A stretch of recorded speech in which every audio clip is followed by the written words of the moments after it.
Am I the meanest? Pawn's drunk. Am I the prettiest? Pawn's drunk. Am I the baddest mofo low down around this town? Pawn's drunk. Well, who am I? Pawn's drunk. Who am I? Pawn's drunk. I can't hear you. Pawn's drunk. AKA Mr. Moo Woo Shot himself. Of Harlem.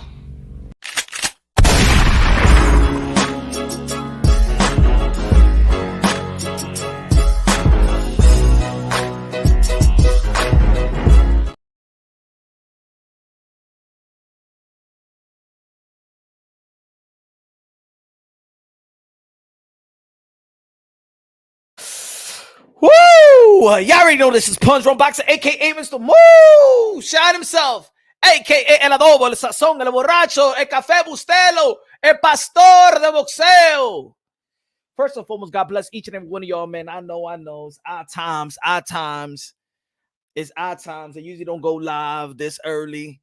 You know what I'm saying? Usually don't go live this early, but I feel like, you know what I'm saying, the preacher got to preach. The pastor of the sport of boxing, the pastor de boxeo, need to preach to the people because, man, the boxing world is the boxing community is funny, man. It's just, I don't get it. You know what I'm saying? I just don't get it. I'm tired of these so-called hardcore boxing fans killing fights. Instead of, you know what I'm saying, supporting fights, supporting realistic legacy fights, fans be killing fights. This is the type of era I just don't understand. This era is kind of funny to me. I don't understand this type of fans. You know what I'm saying? Don't fight him. No, don't fight him. Don't fight him. No, don't fight Danielson Garcia. Don't fight Keith Thurman. No, don't fight him, bud. Just wait for Canelo. Just wait for Canelo and Charlo. I thought we were supposed to be fight fans. Like, hey, y'all, I want to see fights. I don't understand these type of fans. Now it looks like everybody, a lot of people's on the clouds with the Bud Crawford performance versus Earl the True Spence. God damn, if this was going to, for real, 2023 is supposed to be an epic year. Voided the frustration of the boxing fans. Terence Bud Crawford beat Earl the True Spence from pillar to post. Congratulations. Pound for pound, congratulations. 2 division undisputed, congratulations. There's more fights for Bud Crawford. I mean, if you're going to be active, there's more to do. There's more to enhance, right? Bud Crawford also stated, you know what, man? I finally got my respect. I finally got my respect. Jackie Hernandez con los 5 pesos de Super Chari Parique. Good morning, Jackie, la reina de boxeo. What's good? What's good, Jack? I had to talk about this early.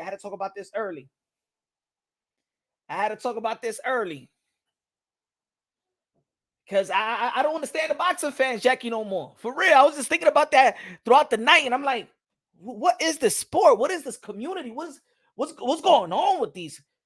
What's going on with these fans? No, Bud Crawford and Keith Thurman is not a good fight. Bud Crawford and Keith Thurman is not a good fight in this era? Bud Crawford, Keith Thurman is not a good fight in this era of welterweight. Keith Thurman just lost one time to Manny Pacquiao, a split decision loss versus Manny Pacquiao. Manny Pacquiao, do you know who Manny Pacquiao is? Manny Pacquiao, the 8th Division World Champion, 5-time living with 12-time World Champion, the ambassador, the son of the humanitarian, the greatest karaoke singer of the ball. The GOAT, Manny Pacquiao, lost a split decision versus a guy that was regarded arguably the GOAT of boxing. Did Keith Thurman get demoralized or something like that? Did Keith Thurman get knocked out bad? And you'd be like, you know what, man? Just cut it. Just retire. Oh, my God. Did he give you like some type of Amir Khan, some type of performance? Did he get knocked out like Bernard Hopkins, like Joe Smith did? And be like, you know what? Keith Thurman got to retire. Did he lose like that? Or just one loss? Uno, like the card game. Uno loss. Just one loss. Good looking out, Jackie. I appreciate you, Jackie. Just one loss. Uno. A split decision loss. That's all Keith Thurman. In this era of welterweight, Bud, Spence, Thurman, Porter, Danny, Ugas, I mean, of course, Manny Pacquiao was still fighting around this era, but this era, this class, not even mentioning Boots, not even mentioning Virgil Ortiz, not even, they haven't even done nothing. I'm talking about accomplishment. I'm talking about an era. Look, just like in the other era, it was Shane Mosley, Oscar de la Hoya, Floyd Mayweather. You know what I'm saying? You know, Fernando. You know what I'm saying? It's an era. It's eras, right? In this era, you have Bud. Bud, that's 30, going to be 36 years old. Spence, that's 33. Thurman, that's 34, 35. Porter just retired. Dennis, of course, at 35. Everybody came in that same class. In that same class, Thurman, Bud, Mikey. You know what I'm saying? That same class. Thurman, Danny, Bud came from the same class. I'm all about watching great fights. It's the sport for us, for fans. And I know the other day I said, what's good, Philip? Good morning, chat. Good morning. I got to go in the morning. Smash the like button, ladies and gentlemen. Smash the like button like morning sex. Smash the like button like you were smashing morning sex. Let's go. It's only going to be a very, very few people that's going to break it down unbiasedly, logically, and objectively. There's only going to be few peoples in this it's going to be only a few people in this community that's going to break it down on biologically, logically, and objectively, because everybody's a hustle. Everybody's a hustler. Everybody's picking a corner. And there's channels out there that's going to be preaching the I hate PBC. There's going to be people that's going to be preaching I hate Top Rank. I hate Eddie Hearn the Zone. Everybody's picking a corner. The hate, the PBC hate army is out there. It's out there. We break it unbiasedly, logically, and objectively. What I'm saying, a Bud versus Jamel Charlo is a good fight. Bud versus Boots is a good fight. Bud versus Thurman is a good fight. Bud versus Danny is a good fight. Bud versus Brian Castaño is a good fight. All these is a sport, ladies and gentlemen. It's a sport. Why are we deading fights? Why are we killing fights? No. The table has turned. Thurman, no, you won't get a shot. No, Danny. No, the tables are turned. You're not going to get a shot either. What kind of fans are we? Huh? Y esa mierda. Y eso. No, but see, you ain't want to give him chance. You ain't want to give him chance. Guys, so now he's in the top. Now you ain't going to get a chance. No. Snooze, you lose. What the fuck is going on with these boxing fans nowadays? Bud Crawford saying the same shit that Earl Spence is doing. No, I'm not going to give Keith Thurman because when I was calling him out, he didn't give me a chance. He ain't going to get a chance. Now I don't want to hear it. What's going on with y'all, man? What the hell is going on with this boxing? I don't understand. Yo, I was thinking about it yesterday. I'm like, you know what? This community is not elevating. It's not elevating my love for the sport of boxing. Not y'all. Y'all my peoples in the chat. But in the massively, I'm just looking at this community. I'm like, you know, I'm a baseball fan. I'm a basketball fan. I'm a football fan, and I never come across the type of fans like, no, sit out, team. Come on, Knicks, don't play it. No, you got a bad call last week. I don't want you to play Chicago Bulls anymore. No. What the fuck is going on? What is going on with y'all, man? What is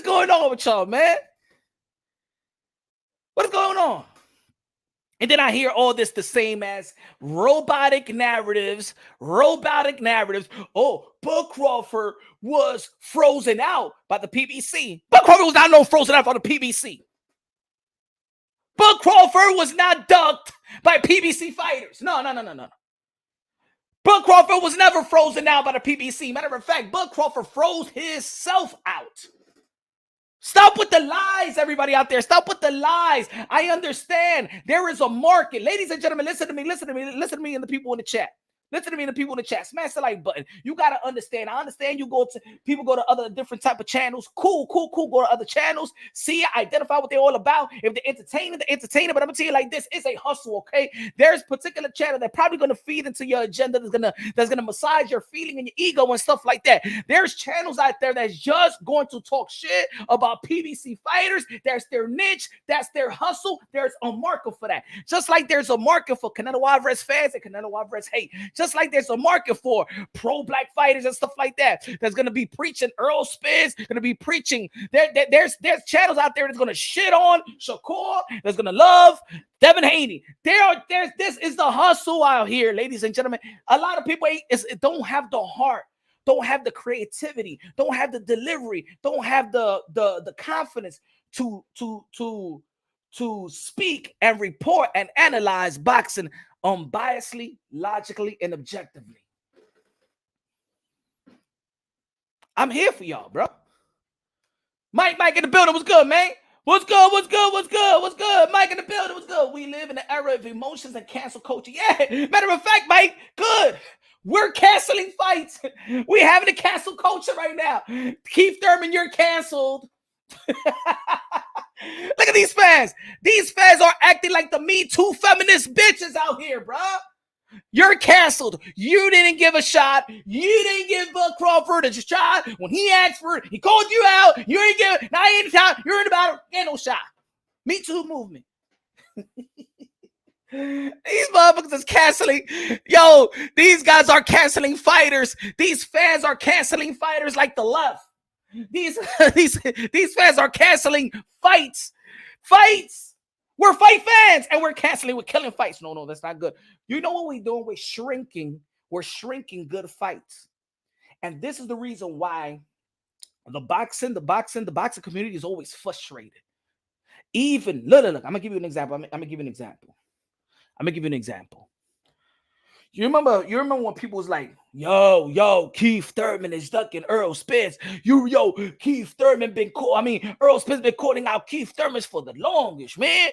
Hey, yo, man, damn, it's been 5-6 years, man. The same thing with Terence Crawford and Earl.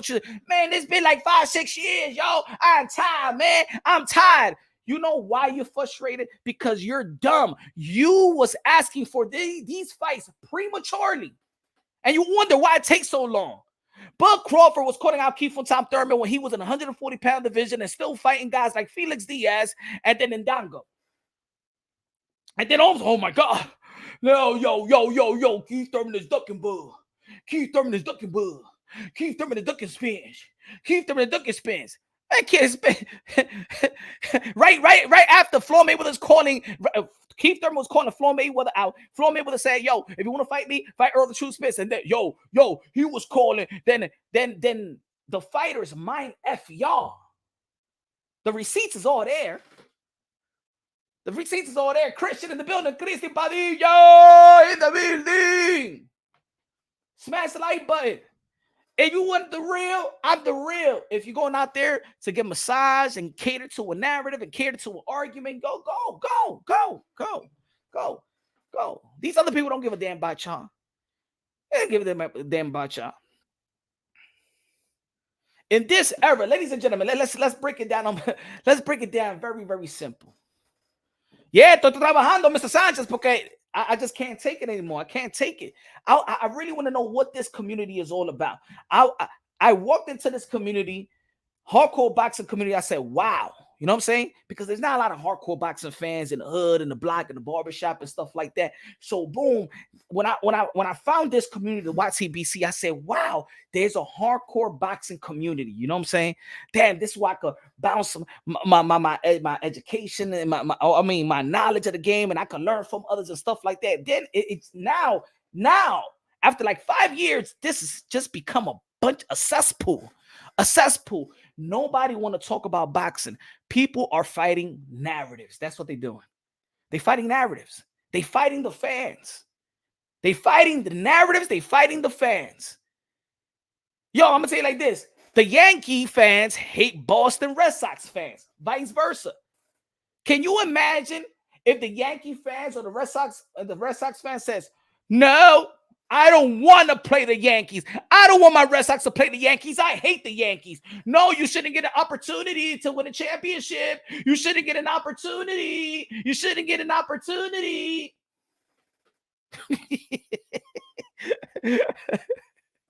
Yankees win the pennant and stuff like that. Nah. You kept me from winning the pennant and stuff like that. Nah. I don't want you to win. I ain't gonna give you the opportunity. I don't want to face you in the World Series. I don't want to face you in the World Series and stuff like that. I know it's a National League and stuff like that, but let's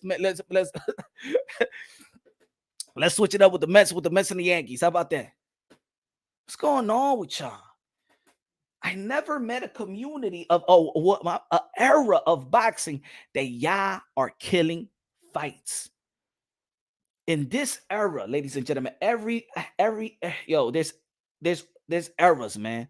The eras of Roberto Duran, Leonard Hagler, Hearns, that's one. Wilfred Benitez, that's one. The era of Shane Mosley and Oscar De La Hoya and Tito Trinidad and stuff like that, that's one. The Mike Tysons, the Holmes, the Bone Crusher Smith and stuff like that, and that's another.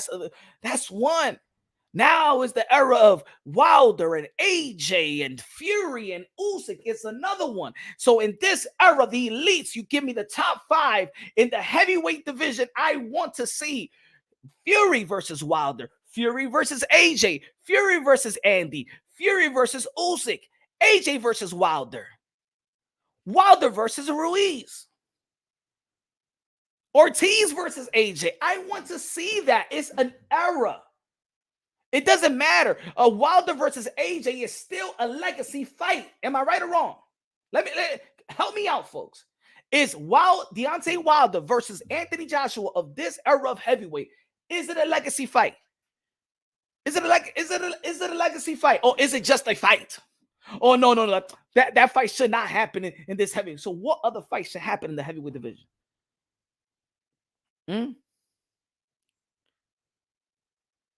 In this era of middleweights, Canelo versus Triple G. We should have seen Charlo versus Triple G. We should have seen Canelo versus Demetrius Andre Charlo. Okay, they still fighting. We're probably gonna see Benavidez. Now Benavidez is younger, right? You add him in the mix. The top 5, top 6 of the era, they should all fight. Is the reason why we always want to shame this era with Roberto Duran, Hagler, Hearns. They all fought each other, yo. They all fought each other, yo. Why they don't do it in this era? Well, this is the era. This is why I'm saying that out of the best welterweights, Crawford, Spence, Thurman, Porter, almost all of them have fought already. Okay? We seen Thurman versus Danny, Thurman versus Porter, Thurman even versus Manny Pacquiao. Manny Pacquiao is really coming from the other era. Spence versus Porter, Spence versus Danny, Spence versus Kelbrook versus Porter, Ugas versus Porter, Ugas versus Spence.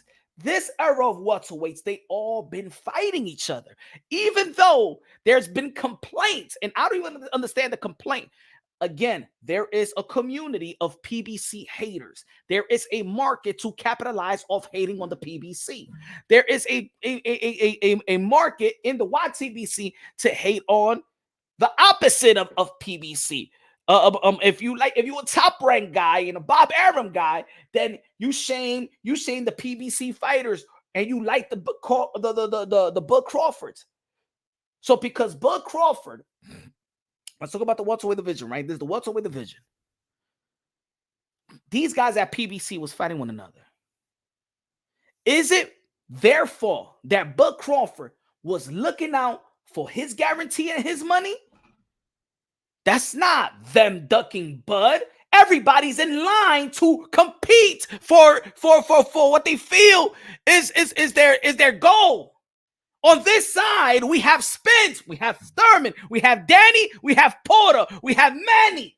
So why the hell did Bud sign the extension for? If he knows, if he wants to be in the welterweight division and he wants to achieve greatness, he needs to go where everybody else is going, where everybody else is at. If you want pussy, where you gonna go? Papus, mira, muchacha, que tú tienes ahí, bajito. If you want the punani, you go to the punani. You're not gonna go to the ass. You're not going to go to her ear. You're not going to go to her nose. You're going to go to, mira, ahí, punani, ahí mimito. Ay, me te le he dicho, ¿verdad? Right? Or no? If you want groceries, you know where you go? You go to the supermarket. You go to the deli. Huh? You want a degree? You know where you go? You got a college. You go to the university. Huh? ¿Verdad? You want books? You go to the library. Huh? You want prayer? You want the holy water smacked in your forehead? You go to the church. Huh? You want half naked mommies and stuff like that so you could throw some dollars, you go to the strip club. If Bud Crawford wanted true legacy, he had the opportunity to do it years ago. He was not being X'd out, frozen out. Oh, y'all bugging? Let me ask y'all a question.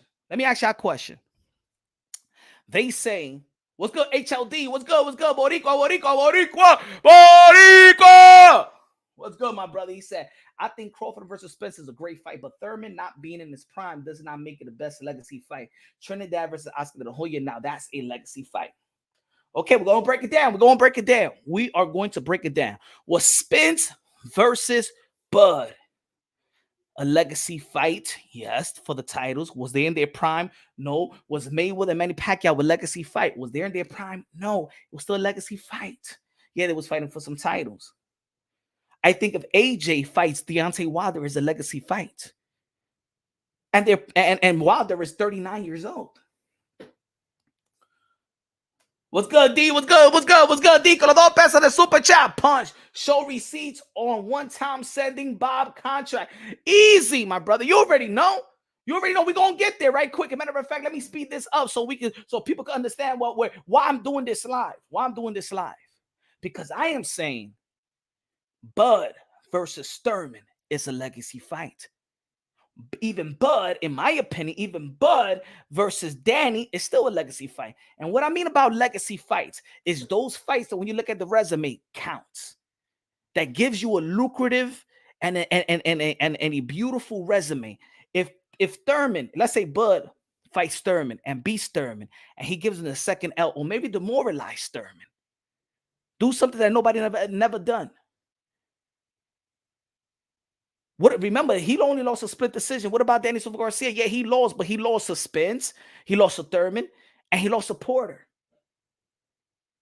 But nobody never demoralized Danny. Nobody kicked him out. Nobody did to Danny what Joe Smith did to Hopkins. Nobody did to Danny or Thurman what Tarver did to Roy Jones Jr.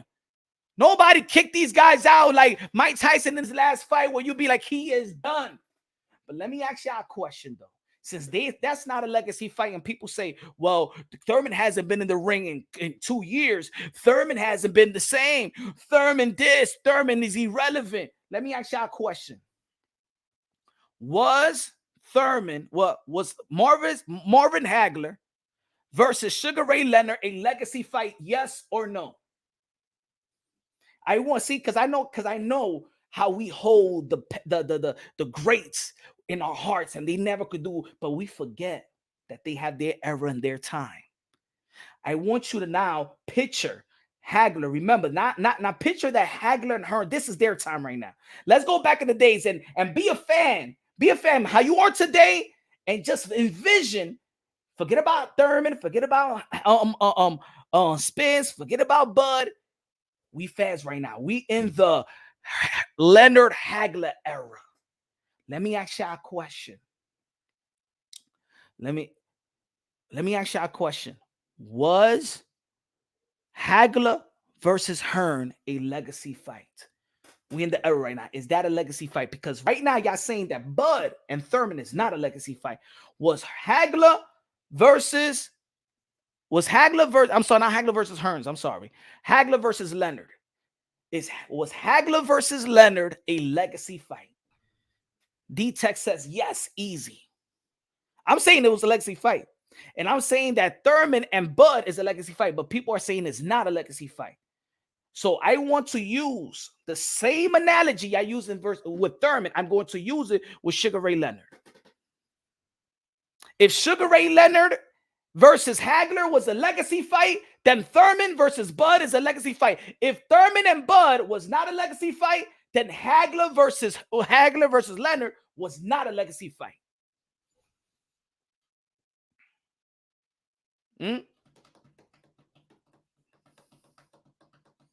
Randy, dímelo, mi hermano. Randy, mira la camisa del hermano mío.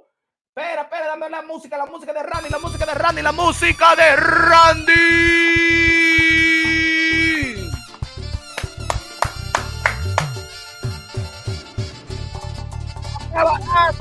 Voy. A predicar la palabra de boxeo. Págame la música, que tengo que trabajar, sorry, bro.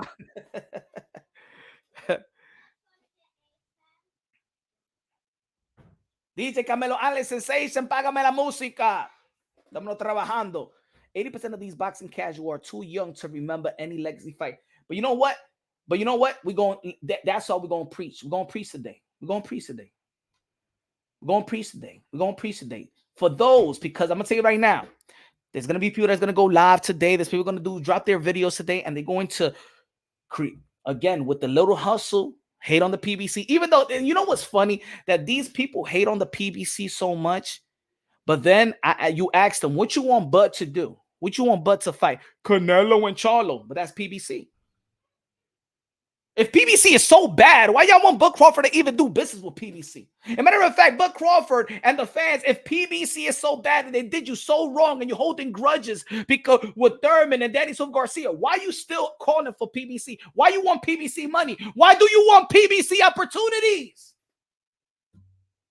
For those of you that hate PBC, even though in 2023 PBC have come through. Shout out to Al Heyman, aka Al Hamon. They come through. If you, how would you like it if somebody complained about you all the time? How about you? How would you like it if somebody be like, hey, yo, you done me wrong. You froze me out. You didn't give me an opportunity. Oh, you didn't care about me. You talk stuff about me. You made your people talk ish about me. And now you asking me for opportunity. You asking me for money. Y esa vaina. Huh? Ladies and hold on. Let's bring the receipts. Let's bring some receipts. Receipts. La cuenta. Let's bring some receipts. All right, let's work. Vamos a trabajar, mi gente. Let's bring some receipts. Okay, let's go. Where we at? Okay, let's start off with this. Everybody likes to talk about this. Let's start off with this.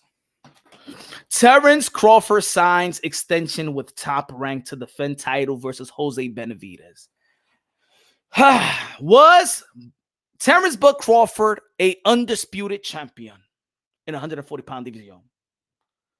Was Bud Crawford a undisputed champion in 140-pound division? Dije yo. He's an undisputed champion. So when he became an undisputed champion, he's calling out the welterweights. He's calling out Thurman. He's calling out Spence. He won Thurman. He won Spence.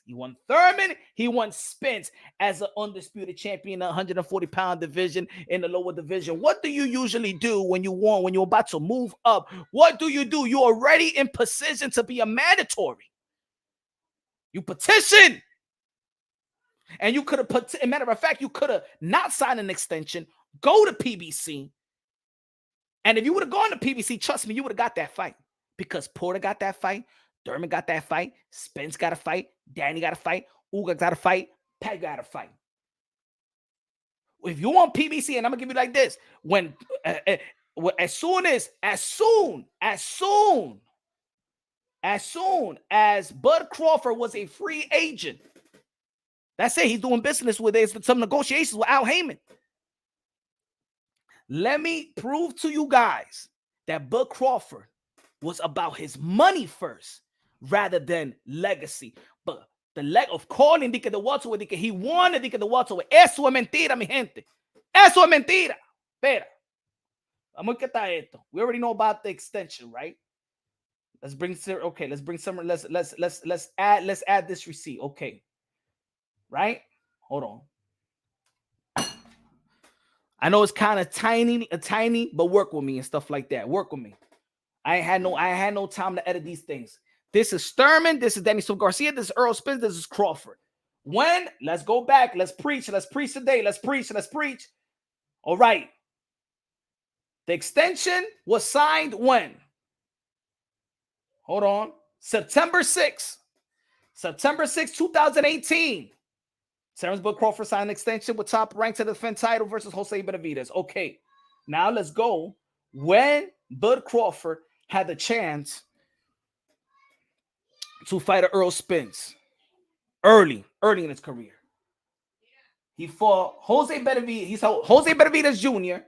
in 2018, October 13. So right after the Jeff Horn fight, he becomes a free agent. After the Jeff Horn fight, he becomes a free agent. Okay? That's 2018, June. On June, Earl Spence fought Ocampo, a mandatory, right? Okay. Took care of his mandatory. All right. Now, look at this. If Bud Crawford would have never signed the extension to fight Jose Benavidez, you see this fight that Earl Spence had with Mikey Garcia on 2019, March 16th? That could have been right there. Bud Crawford versus Earl Spence if he was with PBC. Remember, Earl Spence couldn't fight no Keith Thurman because he was injured. No way to fight Keith Thurman. The only reason why he fought Sean Porter after Mikey Garcia is because Keith Thurman vacated the titles. So Sean Porter could fight Daniel Garcia, another good fight in the welterweight division, a legacy fight for them. So this Mikey Garcia fight is just there because we're going to give Earl Spence a fight. We're going to give Mikey Garcia a fight. We're going to give Mikey Garcia a dare to be great, a 4th division world champion. But this right here, March 16, 2019, that could have been right there. Bud versus Spence. If Bud would have never signed with Top Rank, he would have signed with PBC, just like Manny Pacquiao signed with PBC. And he got Broner, he got Thurman, and he was going to get Spence right after that. Still got Ugas, still got legacy fight.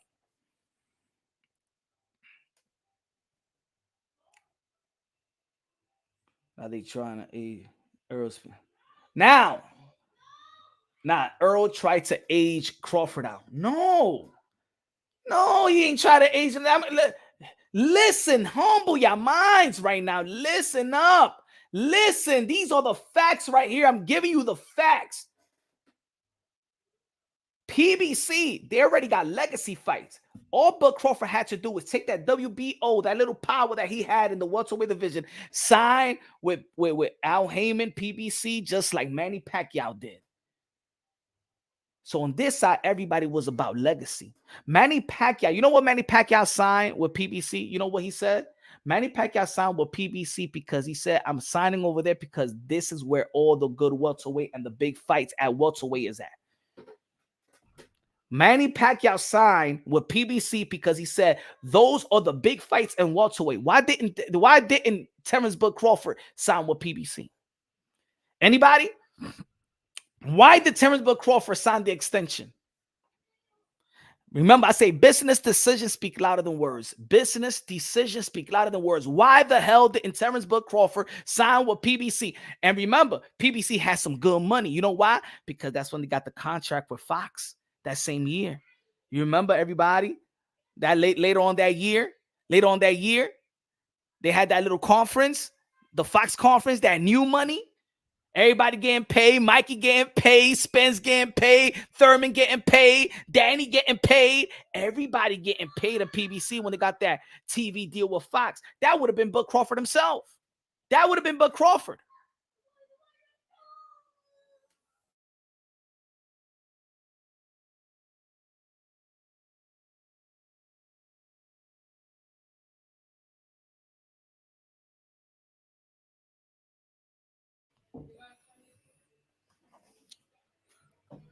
Let me take this thing out. All right, hold on. Okay. Let me take this out. Hold on. Look at Spence. He got Porter. He got Danny. He got Ugas. Look at Thurman. He got Danny. He got Josecito Lopez. Came back after 2 years. Manny Pacquiao. Got a Manny Pacquiao fight. Got the biggest fight. One of the most lucrative pay-per-view fights of the time. Look at Danny's resume. Danny's resume got a good resume. And I ain't even putting in the 140-pound division, right? Okay, now, we already know that Crawford should have signed, well, PBC should have never signed the extension if he really wanted to fight. Let's see his excuse. What was Terence Bud Crawford's excuse why he wanted to sign with Top Rank?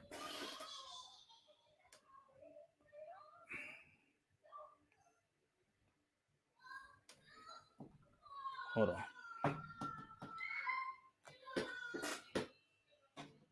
With Top Rank and ESPN in our corner, we are going to make some of the biggest fights in the history of boxing. We will continue to show the world that Terence Crawford is one of the greatest fighters to ever lace up a pair of gloves.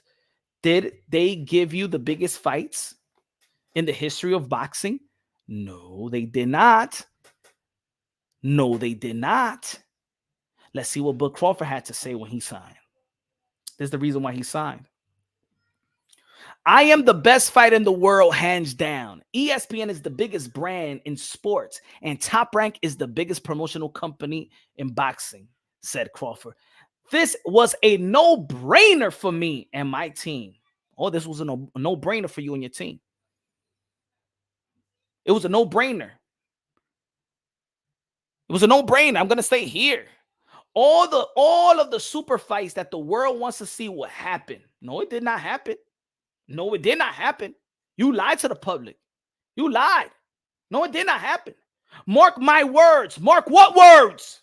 Like I've said before, I won all the champions in the welterweight division. No, you didn't. No, you didn't want all the champions because you had the luxury to go right there to PBC and get all the champions.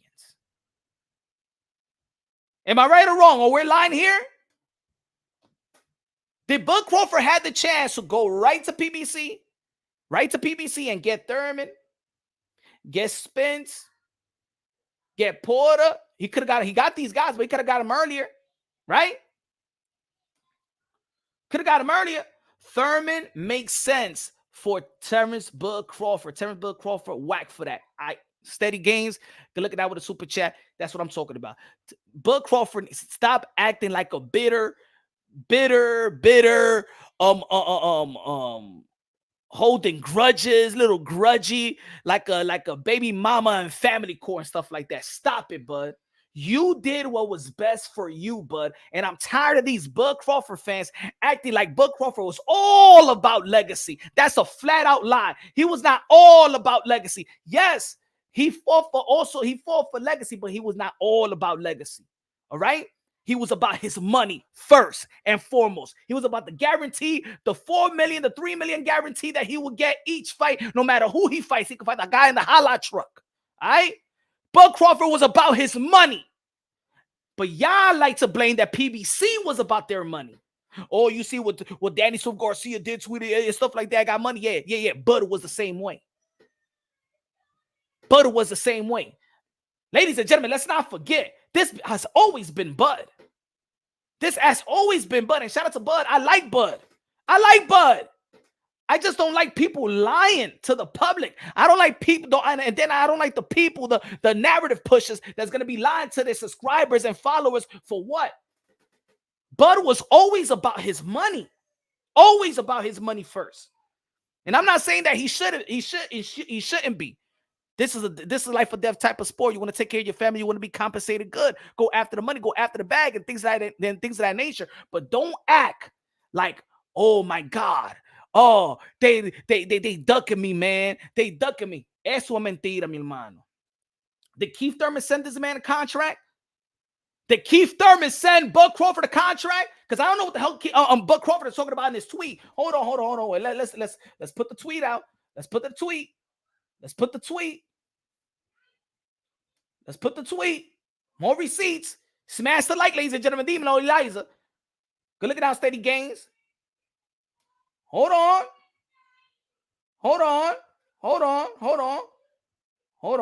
Give me 1 second. Pero let me quitar esto. Diablo. Hold on. Let's go with the receipts. First and foremost, shout out to Barbershop Conversation for having this interview with Bob Aaron when Bob Aaron clarified that Thurman sent the contract. Hold on, folks. Keith Thurman reached out again to fight him? Yeah. Oh, he has. Oh, okay, you're breaking news right now. Huh? But how did the conversation go?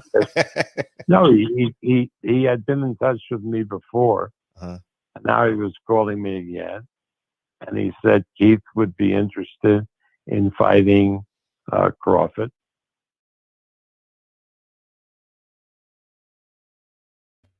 Where was Crawford? Let me take you back to memories lane. Bud Crawford saying that Keith Thurman is bluffing. Basically, he was saying in tweet that he's always talking. Remember, Keith Thurman was saying, send the contract. Keith Thurman had an interview with Brian Custis. And Brian Custis was saying what Terence Bud Crawford was saying. Keith Thurman said, I don't like that. I don't like people lying. I'm always a yes man. I'm always here to fight. You know what Keith Thurman did the next day? The next day, Keith Thurman sent a contract.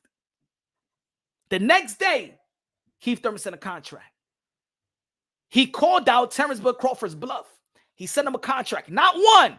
See, the first one, it was the blasphemy. It was the lie of the $10 million. Eso era mentira. Keith Thurman never sent no contract with $10 million. The second one that he sent, this is what Bob Aaron was talking about. Hold on. Keith Thurman reached out again to fight him? Yeah. Oh, he has. Oh, okay.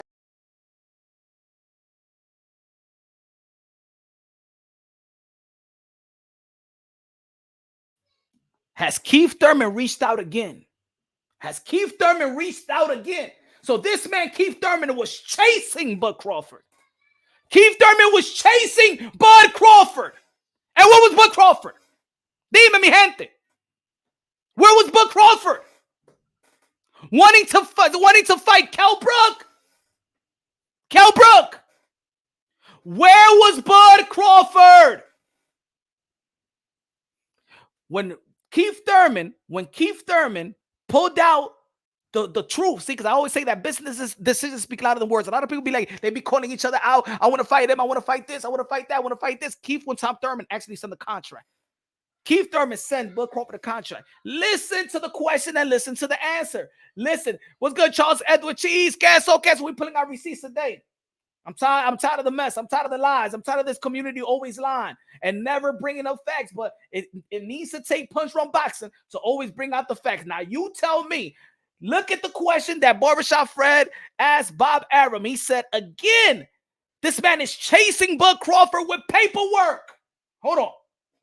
Keith Thurman reached out again to fight him? Oh, he has. Oh, okay, you're breaking news right now. Huh? But how did the conversation go? No, he had been in touch with me before. Uh-huh. And now he was calling me again. And he said Keith would be interested in fighting Crawford.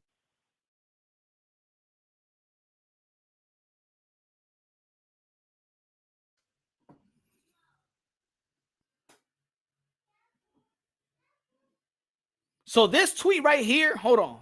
This tweet by Terence Bud Crawford. Let's put the tweet. Let's put the tweet. Let's see.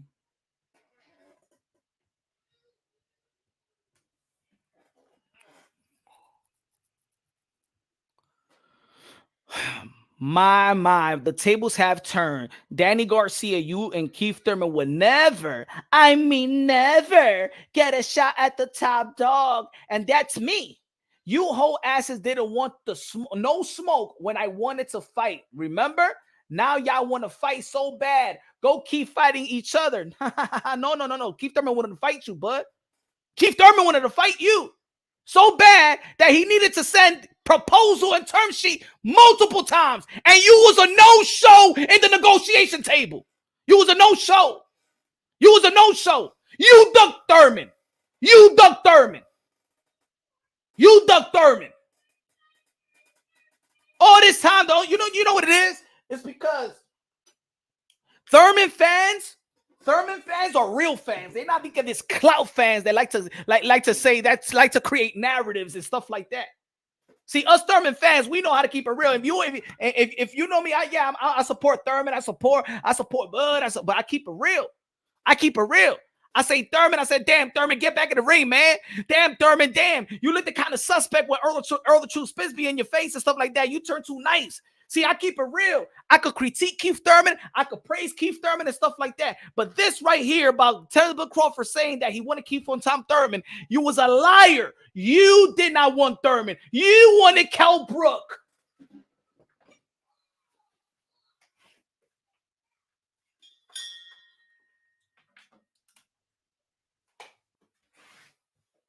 You wanted Kell Brook. Let's not play game. Let's come on, stop it. It's funny how these fighters want to fight now, but back then, all they could say, I haven't fought nobody. Now they begging, looking for a check. Like, man, when you was begging for a check with Spence, Thurman was sending contracts to your ass.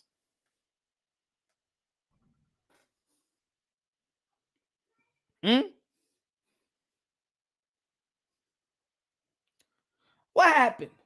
Y'all don't like receipts? Y'all don't like what Bob Arum said? Huh? Time out. I'm gonna tell you again. Bud Crawford, look, I'm gonna say it, and I'm gonna keep on saying it so nobody could come out of here and go come into the middle of my of this live and say, oh, you know what I'm saying? Punch is hating on Bud all of a sudden. Look, ladies and gentlemen, I already had Bud beating the crap out of Earl the True Spitz. That was my pick. All right.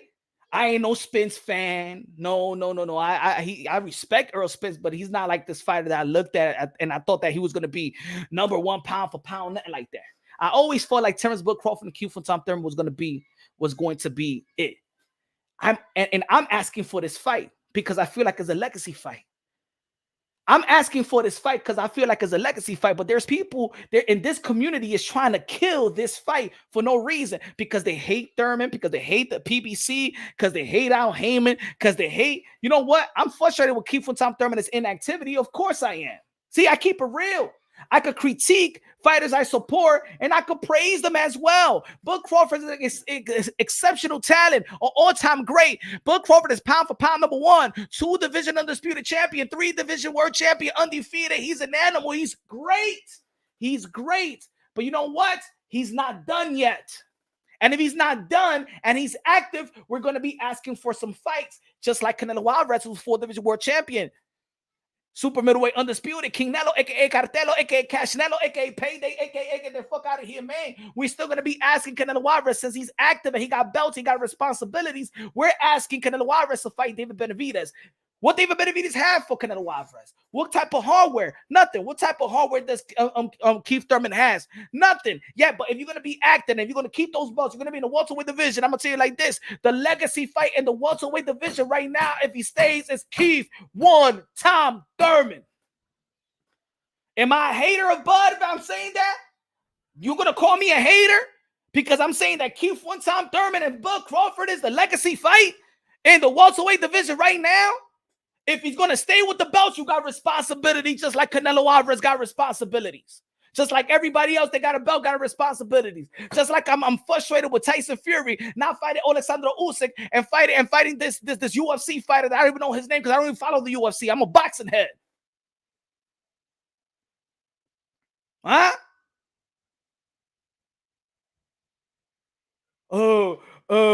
Oh, Keith Thurman hasn't been active. I asked y'all a question earlier. I said, was Hagler versus Leonard a legacy fight? Yes or no? Because if y'all trying to be like that Keith Thurman and Bud Crawford in this era, I'm talking about eras. I don't want you to, you crazy Punch. You trying to compare Thurman and Ray and Sugar Ray and Leonard, man. Stop. No. I'm not comparing the fighters. I'm comparing who were they in that era. If Hagler versus Leonard was a legacy fight in that era, in 1987, Thurman versus Crawford in 2023 is a legacy fight. You say no, I'm saying yes. I'm saying yes to both of the fights in different eras. Oh, he's not because he's not in his prime. It's not a legacy fight. Is that what y'all telling me? Because Thurman is not in his prime because he's inactive. That's what y'all telling me. He's not a legacy fight. Is that an excuse? Because I'm going to tell you like this. Did you forget that when Sugar Ray Leonard fought Hagler, he's coming out of 3 years of retirement?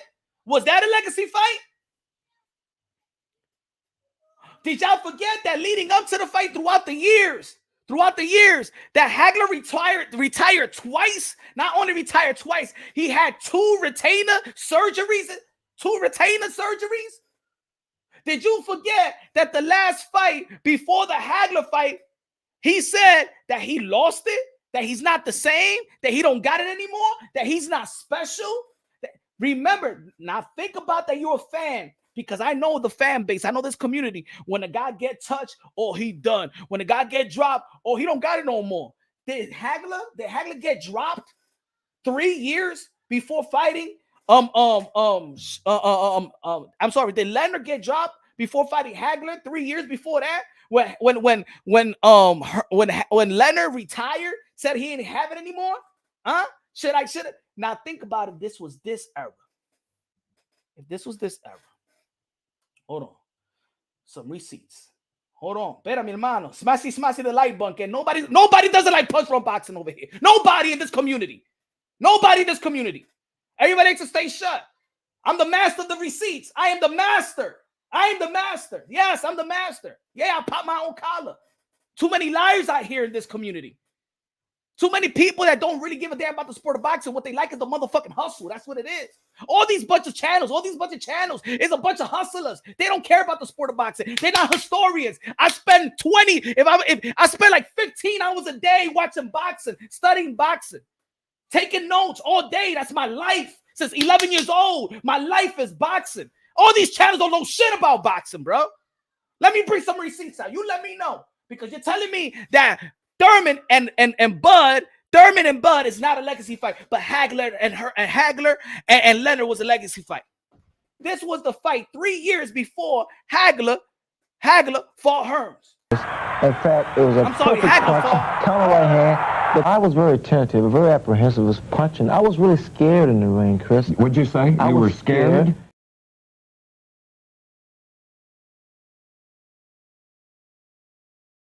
If you listen to the whole interview, Leonard was explaining that he was not the same fighter, that he didn't have it anymore. He also alluded that he don't love boxing. He got knocked down. That was the first time that he got knocked down. He didn't have it anymore. Now put Leonard in this era. How would the fans be talking about Leonard when he got dropped? Yo, you got dropped by that Philly fighter, yo. You got dropped, son? Really? Huh? Come on, man.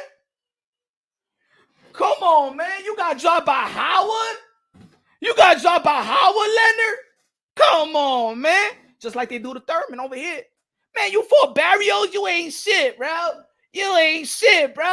You fought Barrios. This is how the boxing community is. So I'm going to ask again, look, comparing Keith to Leonard. Look, listen to what I'm saying, boxing nerd. If you're a nerd, you know how to think, right? Listen to what I'm saying. I am talking about eras. Yo, all these guys had to build. See, the thing is, when you look at when I'm talking about Thurman and I'm talking about Leonard, you thinking about the cemented legacy of Leonard. No, I want you to take it back to that moment. I want you to take it back to that year. I want you to take it back like if you was a fan of that year. And I want you to think how in this, because you're in this community, you live in life right now. You living in the moment right now. Now take take yourself as a fan and go to that moment. What they saying about Sugar Ray Leonard? Sugar Ray Leonard was saying in interviews that he was fighting scared. If Keith Thurman says I'm fighting scared, if any fighter say that they fighting scared today, how will they get flamed by the boxing community? When a fighter gets dropped, when the fighters get dropped, what do y'all say in this community? He don't got a chin. He's soft. He lost it. Now think about it. Take that energy and put it back in 1984. Put it back in 1984. Take that same energy I use today to all these fighters when they get dropped. T.O. don't have it no more. He lost to George Cambosa. He got dropped by George Cambosa. Well, Sugar Ray Leonard got dropped by Howard. He don't got it anymore. And he's saying he's scared. And after that, he retired. And they had 2 surgeries. So let me tell you like this. So Sugar Ray Leonard was out for 3 years retirement. He retired twice, though, leading up from in 1982, 1987. He retired twice. Boom. Had two retainer surgeries, right? He didn't look great in his last fight, and where there was where a lot of people were saying around on that time that it was at a premature stoppage. How does a fan get when there's a premature stoppage here? When there's a premature, it was a robbery. It's a robbery, right? Guts in the building. Guts in the building. What's good, man? When people say Tank fall bums Barrios, name comes up and skill fighter that Tank beat. Now they put down Thurman for fighting Barrios. You already know, Guts. This is what I mean. This community is a narrative cesspool. Most of the channels and most of the people don't talk boxing. What they do is debate narratives. His narratives versus his narratives. Their narratives versus their narratives. That fan base got a narrative. This fan base got a narrative. And that's what they're doing. Nobody's really want to talk about boxing. Nobody wants to talk about boxing. Nobody wants to talk about skills. You don't hear when people are debating and they're talking about the potential of the analysis. Oh, I'm sorry, my brother. I'm sorry. Gus, good looking out. I'm sorry, HLD. I'm flamed right now.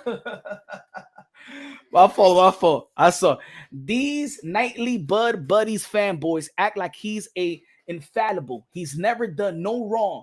Got Bud's cock so far up there, it's squirting out their mouth.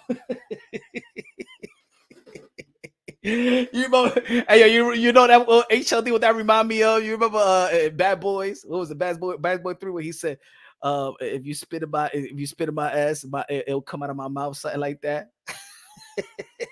you spit in my mouth, it comes out of my ass, something like that. He said something like that. Shout out to HLD, good looking out, man. Apologies. I ain't see that. Apologies, because I'm using too many like devices and stuff like that, so I can put these things out and uploading it. ¿Qué onda, Punch? Yo estoy hablando la verdad. So think about it. Look. Let's put the receipts, because I want you to hear. I want you to see what I'm talking about, and that's why I took a time. Hold on. Give me one second. Okay, let's go. Boom. All right. Visual, right? Image is everything, right? Image is everything. Okay. This was Sugar Ray Leonard. I have to put the image because y'all won't believe me, and sometimes people won't even do the research or whatever. Okay. He fought Bruce Finch. Bruce Finch was like maybe like Rolly Romero. Bruce Finch was like number 4. What was it? Number 4 in the WBC. He was number 4 in the WBC. And this is 1982, right? Sugar Ray Leonard retired after this fight, ladies and gentlemen. Sugar Ray Leonard retired after this fight. 1982. He came back to fight Kevin Howard. He wasn't looking the same. He wasn't looking the same. Kevin Howard was a guy from Philadelphia. He wasn't looking the same. He got dropped in the 4th round, right? He didn't look like this. He didn't look like Sugar. He didn't look like Sugar. Even he said he don't look like Sugar. He was saying in the interview that he was scared. He didn't like himself. He didn't love boxing no more. He retired, had surgery as well. Had surgery, had a retainer surgery. Had a retainer surgery. 3 years after he fight Hagler. Remember, look at this. Look at this. He's a welterweight fighting Finch. He's a welterweight. Now, 3 years later, he's fighting for the middleweight title. Now, I ask. Now, think about it. What type of Sugar Ray Leonard? What type of Sugar Ray Leonard in today? If you say, think about it. Let's be real. Let's be honest. People say that Keith Thurman is inactive, right? Hold on. Let me take this thing out. They say that Keith Thurman is inactive, right? Haven't fought like almost in 2 years. Almost in 2 years haven't fought. He's not relevant. He's not relevant. This is the excuse they say why Keith Thurman and Bud Crawford is not a legacy fight. They say Keith Thurman is irrelevant. He's inactive. He's not one time. He only lost to Manny Pacquiao. Sugar Ray Leonard only lost to Roberto Duran. 2 great fighters. Listen, it's not comparing Leonard and Thurman as fighters. It's comparing who they was in that era, in that moment. I'm all about the legacy. I always say legacy reigns supreme. In this era of welterweight, I want to see Bud versus Thurman. Thurman only lost to Pacquiao. I want to see Thurman versus Spence. I want to see those. I still want to see those fights of this era. I'm gonna say it again. I'm gonna keep on saying it again. Just like this new era, who are the names that's attached to one another?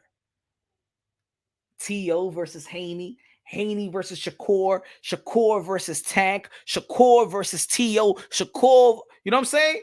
Those are the names. Thurman, Bud, Spence, Porter, Danny. Those are the names. And until we see those fights, we're going to talk about those fights. Every era got their bunch. Oscar De La Hoya, Tito Trinidad, Shane Mosley. You know what I'm saying? On the come up, you got your Floyd Mayweather coming up, right? Manny Pacquiao's, the Miguel Cotto, that we're heading into another era. It's eras. In each era, we want to see the best of those eras fights. And that's all I'm saying. I don't understand why these fans are trying to kill a Keith Thurman versus Bud Crawford. For what? Why? Charlo is fighting Canelo. Bud wants Charlo and Canelo. They're occupied right now. A rematch with Earl Spence is a just do. It's good. You know why? It don't even matter that Earl Spence got effed out. You know what? Earl Spence was undefeated, unified champion of the world. He deserves a get back. Just like every undefeated champion deserves that rematch. Every undefeated champion, in my opinion, if they lose, deserves that rematch. Especially if there was a reigning champion. If there was a champion like Earl Spence. If Bud would have lost, a rematch. I wanted Keith Thurman to get the rematch with Manny Pacquiao because he was an undefeated welterweight champion that's been a champion for a while. Just like AJ got his rematch versus Andy Ruiz. It's boxing. It's the sport of boxing. I'm a fan of the sport. But in this community is too many fans of narratives. And that's what I see now. I used to go and check out certain channels, smash the like on those certain channels, give a super chat to certain channels. But I just noticed that most of the channels is not about boxing. I'm not getting educated by none of these guys. I'm sorry. I give keep on doing what y'all doing, but nah. I don't feel like almost none of the channels. I give props. Shout out to my brother Showbiz the Adult. Shout out to my brother Showbiz the Adult. He keeps it unbiased, logically and objectively. Love his work, love his delivery, love his passion. You could tell. See, you could tell him a guy like that loves boxing. You could tell. Y'all talk a lot of people. People always wanna come to my channel sometime and try to put me against another person. Yo, these guys, yo, you checked out Blue Blood. Shout out to Blue Bloods. I like Blue Bloods is cool. Me and Blue Blood, we cool. All right, I don't give a damn what y'all think. Me and Blue Bloods, Blue Bloods, one of the hardest workers in boxing.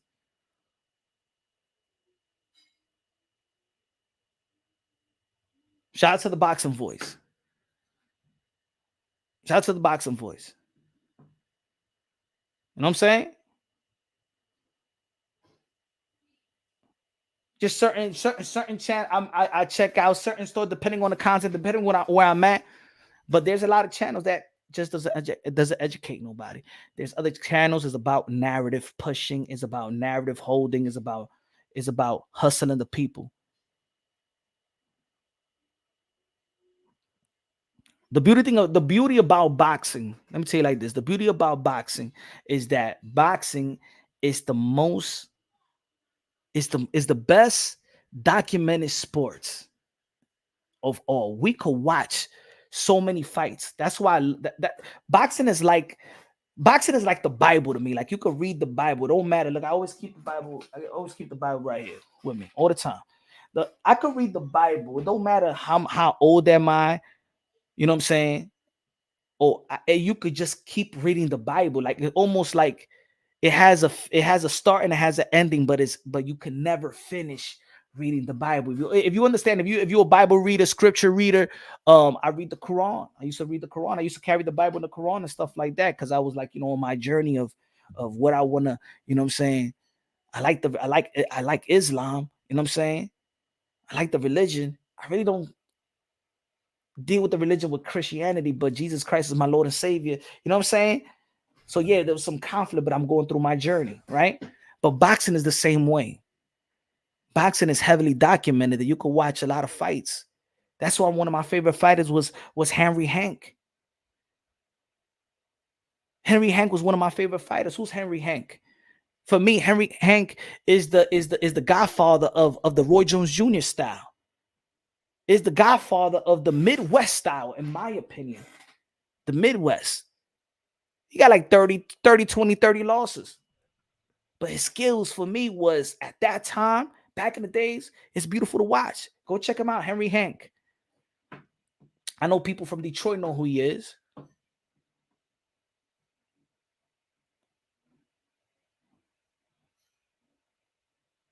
I like Sandy Sandler.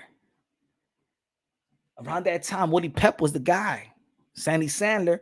I like Sandy Sandler. Sandy Sandler, they had 4 fights. Sandy Sandler beat Woody Pep 3 times. I believe that he knocked out Willie Pep, I believe, in the 4th round. And then in the second fight, Willie Pep outboxed him for 15 rounds. And in the 3rd fight, he beat Willie Pep. And then in the 4th fight, he made him quit. You can see all these fights. You can see the transformation of boxing.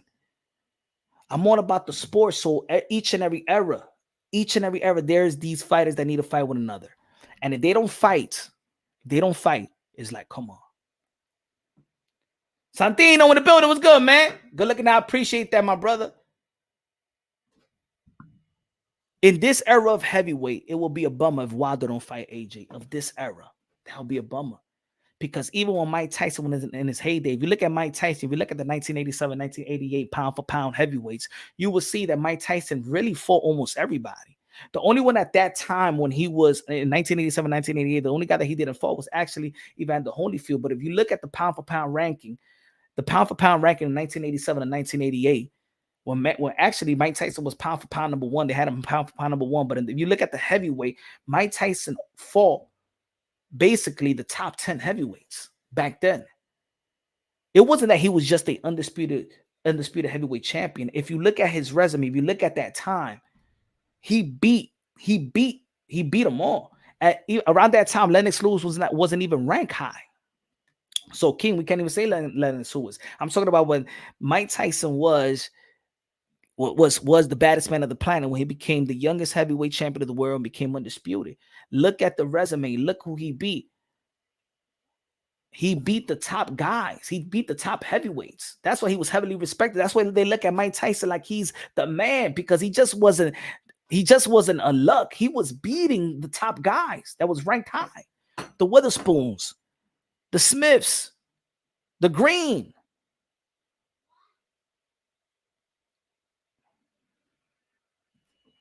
Charles Edward Cheese and more. Queso. All right, Punch, gotta take off. Tune in the ride this morning. You going into I think I'm gonna do 2 a day, my brother. I think I got to. I got a lot of things on my that I gotta explain to the people before, because I'm gonna say it like this. People are going to be talking about this subject, and people's not going to give you, and nobody's going to give you the real in-depth and the real information. They're not going to break it on biologically, logically, and objectively. They're going to break it down from a Bud Crawford fanboy point of view, from a I hate PBC point of view, I hate Bud Crawford point of view. They're going to break it down just to hustle the people and stuff like that and create this type of narrative. And they're going to be, no, I am telling you, in the end of the day, I want to see the fights. I'm giving the respect to Bud Crawford to fight Keith Thurman. I'm giving the respect to Keith Thurman. See, a lot of people is trying to push Keith Thurman away off one loss. Y'all trying to push him. Yes, he's inactive. That's the problem. And Keith Thurman, your ass need to get back in the ring if you want the respect from if you want people to respect your career. Because right now, yes, your inactive is making you irrelevant. People are talking about you and Clarissa Shields more than anybody else right now, but that's your doing. You got to put your foot down and be like, you know what? If I don't got the best fight, just keep me busy. Keith Thurman, the guys in the past did that. They got in between fights. Look, I just showed you, ladies and gentlemen. I just showed y'all. We give so much credit to these guys from the past, but they got them in between easy fights. Who's Bruce Fish? Who's Kevin Howard? They get them in between fights, and then they get the big fight, right? And I'm just putting this as an example. Nobody should be getting mad. Bud Crawford fanboys, you shouldn't be getting mad. You butt buddies should not be getting mad. You know why? Because Terence Bud Crawford's team think just like me. Terence Bud Crawford team agrees with me. So why would Bud Crawford fans or because some of them might not be all Bud Crawford fans, some people may be PBC haters for no reason, because in the end of the day, if you want Bud to face Charlo and Canelo, then you want PBC to flip the bill and make him greater and give him the opportunity to be great.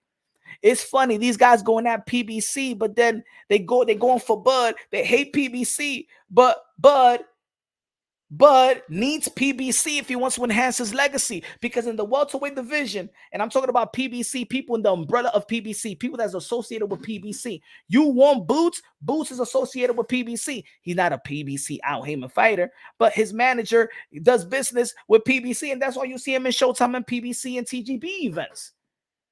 So yes, Boots Ennis is affiliated with PBC. Keith Thurman is affiliated with PBC. If Bud Crawford wants to move up to the 154-pound division, if you want to fight Tony Harrison, PBC. Tim Zhu, PBC. Danny, PBC. Brian Castano, PBC. You want to fight Charlo? PBC. You want to fight Canelo? PBC. So these people that's always hating on PBC, but yeah, Bud Crawford, I want to see Bud Crawford fight Charlo and fight Canelo. All right then. You got to go through Al Heyman. You have to go through Al Heyman. And if these fighters, if Bud Crawford understand that it's the business of boxing, think about it, Bud. Because I believe that Bud sounds, in my opinion, I think that Bud is convoluting his tweets. I don't even think that Bud Crawford know who to blame. He's blaming Thurman. He's blaming Danny. He sues Bob Arum. He blames Heyman. He gives credit for Earl Spence because Earl Spence put his foot down. But ladies and gentlemen, let me tell you like this. Like I said in the beginning, Bud Crawford cares about the moolah first, the money, the legacy. And Bud Crawford always been about his bag. Do you understand? Bud Crawford always been about his bag. Stop with this make-believe that Bud Crawford was all about chasing the legacy and chasing the welterweights. He never chased the welterweights. He never chased Thurman. He never chased Spence like that. He never chased Porter. He never chased Danny. Quit it, because if he would have chased him, he would have never signed the extension. Business decisions speak louder than words. He didn't chase these guys. He chased his guarantee with ESPN and Top Rank. That's what he wanted. That's what he wanted. And think about it. Bud Crawford never changed. Think about it. Last year, this time this summer, Bud Crawford pulled out the negotiations with Earl Spence to fight David Avanesia because he saw a bag in BLK Prime. Lucky that PBC still wanted to do business. Lucky that PBC still wanted to do business. And because PBC gave what Earl Spence wanted, even though that they knew Earl Spence, you need an in-between fight.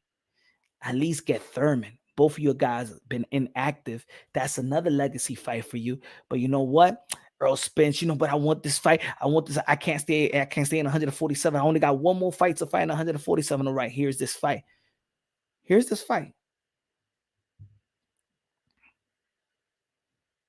But you think that Bud Crawford deserved that after?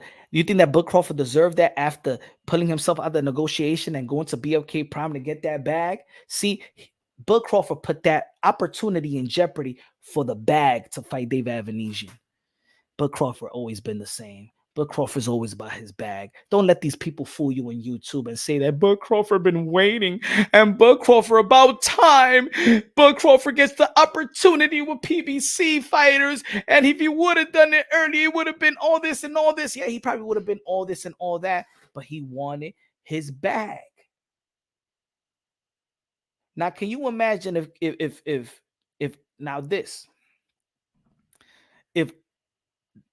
Earl Spence would have fought Keith Thurman or anybody else, and Spence would have lost?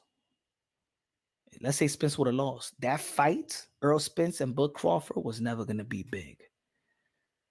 And you know who put that in jeopardy? Luckily, that Earl Spence kept himself inactive to get this fight. He did a disservice to himself. Yes, he's an A-side, but you know what? He treated himself like Ryan Garcia. Listen to what I'm saying. He was the A-side that treated himself like Ryan Garcia. While Bud Crawford was pulling the Tank Davis. You understand what I'm trying to say? Ryan Garcia didn't want a tune-up. He didn't want to jeopardize with any injuries or anything of that nature. Further drained himself, further kept himself in that weight. Same thing with Earl Spence. Did a disservice himself, but you the A side.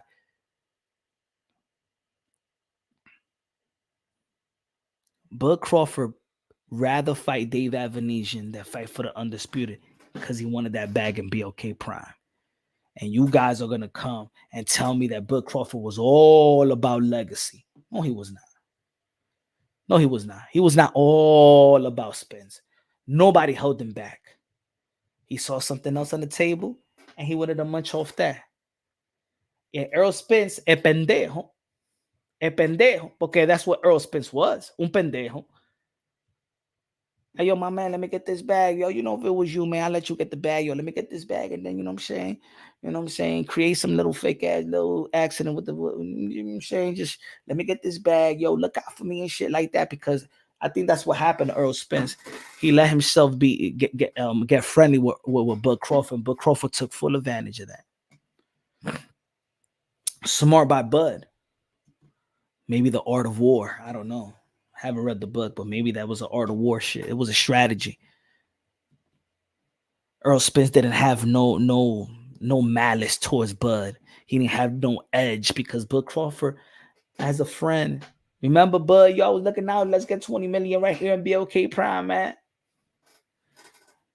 He was too friendly with Bud. He wasn't prepared to kick his ass. It's true what I believe what Keith Thurman is saying. A lot of people feel the same way. Don't a lot of people feel that that Spence wasn't the same guy? But I'm gonna tell you like this: Keith Thurman versus Bud Crawford is the fight. It's a legacy fight. Let me see what the poll says. Hold on. Let me see what the poll says. Is Crawford Thurman a legacy fight? 109 people voted in this era. 59% says yes. 41% says no. There's too many people that said no. 41% is a lot. Why? Why is not a legacy fight? Is this Spence team right here? Hold on, give me 1 second. You can't discredit this man. Keith Thurman is a big welterweight, a unified champion. Somebody has to see Keith Thurman. Why am I the biggest supporter of Keith Thurman? I don't know. Why? Because he's the best. He's one of the best. That's why. Because he's one of the best. Y'all keep trying to forget Keith Thurman, trying to put Keith Thurman down. Keith Thurman is the best. Outside of Bud Crawford, Earl Spence, Keith Thurman is the best.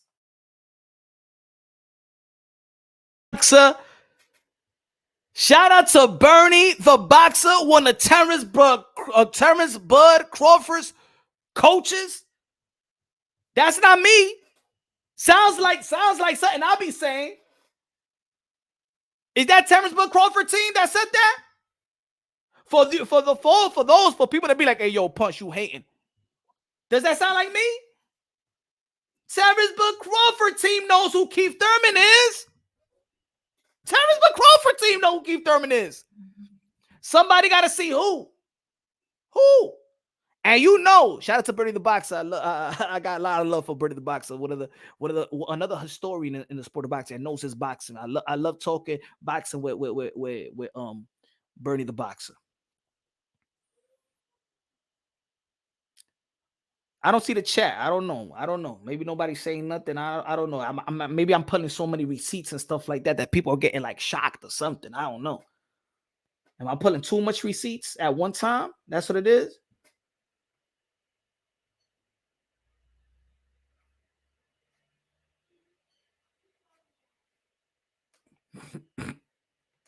Am I putting too much receipts at one time?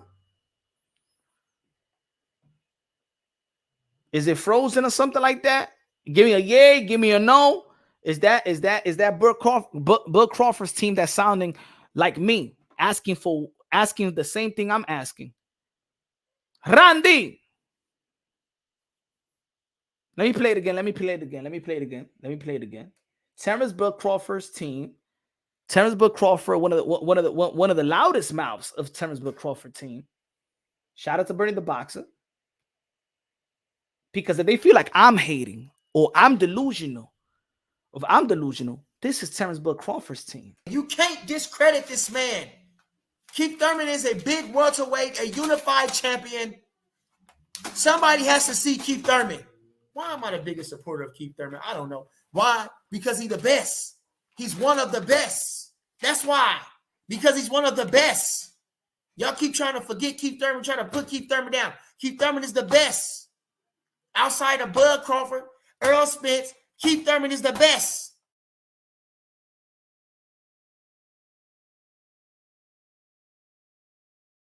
Crawford's team wrong.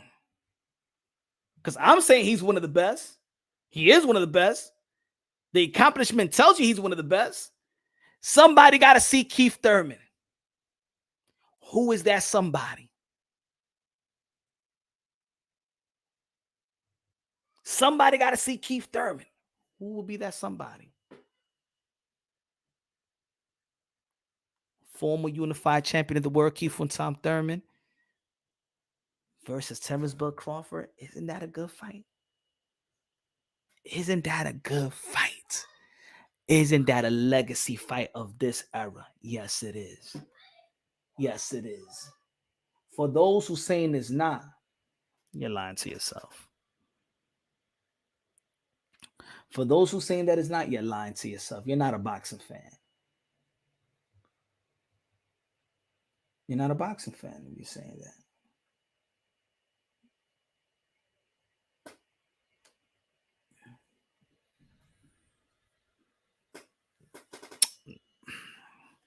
This was back then when WBC, I'm sorry, not the WBC, but the PBC, Al Heyman was getting sued by Bob Arum. So making fights with Bob Arum, making fights with Al Heyman wouldn't be easy, folks. What about if I sue you? You think we're gonna be cool? You're gonna call me after we settle. You're gonna be like, hey yo, Punch, man, let's do some business together.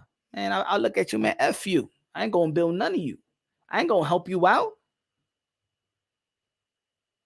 The only way around that time, this is 2016, but of course, years later, it's like, no, I don't want to do business with you, man. You sued me, bro. You want me out of boxing. You want me out of boxing, bro. Why should I do business with you? The only way my fighter will fight Bud if Bud gets away from you. Bud didn't get away from Bob Arum. Bud Crawford knew the problem with Al Heyman and Bob Arum around that time. What's good? What's good, Marco Antonio Luna? Punch Drunk, you speak the things that no one else dares to speak about. The best channel, the best. God bless, hermano. Gracias, Marco, for the $20. Super Chari Party Cake. Gracias de lo mío, man. Gracias. Appreciate it, my brother. Appreciate that. So, when people like seem to forget, oh, this side of the street, oh, this guy don't want to work with him, oh, Bob Arum, oh, Al Heyman. Yo, Al Heyman is the one that's getting sued by Bob Arum, by Oscar de la Hoya. Now, let's break it down. Because remember, I always say that boxing translates to life itself. If I sue you, and I want you out, I'll take you to court. I want you out of this. I don't want you to get money. I'm going to make it hard for you to get money. I'm strategically trying to push you out. I'm snitching you out. Oh, you doing this Muhammad Ali act and stuff like that. Do you want to do business with me? Yes or no? Do you want to do business with me?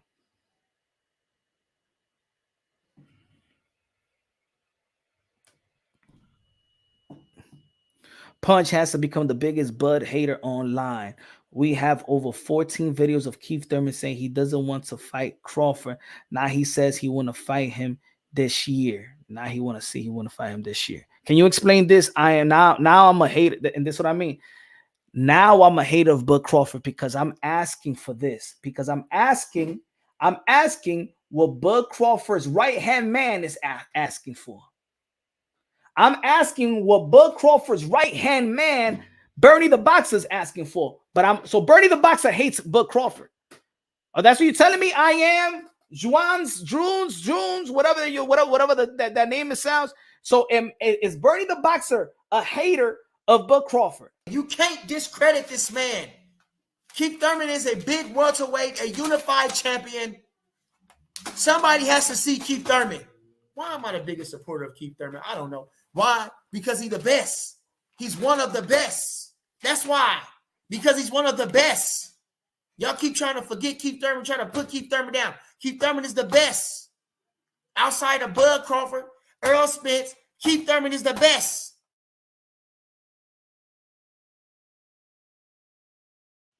Does Bernie the Boxer hate his boy Crawford? How much you want to bet they're going to take a long time to answer? They're not even. He said Punch has become the biggest Bud hater online. We have over 10 videos of Keith Thurman saying we. Let me see we. So we, who is the we? Are you team Bud Crawford?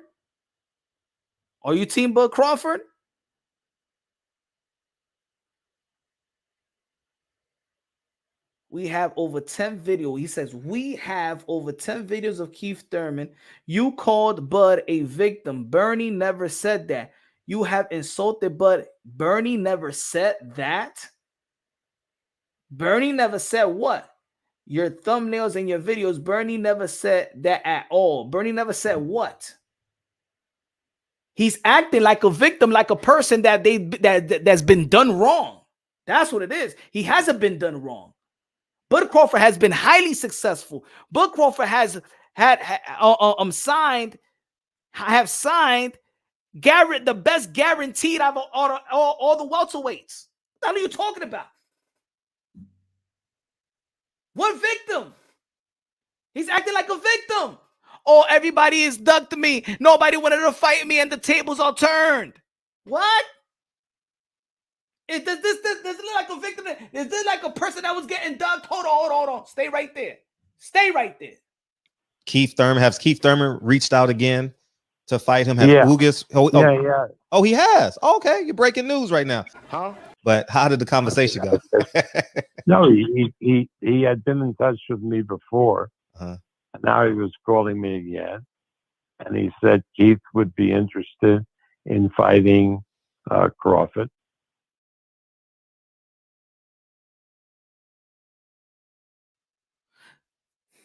Does this sound like Keith Thurman was chasing Bud Crawford? Or the other way around?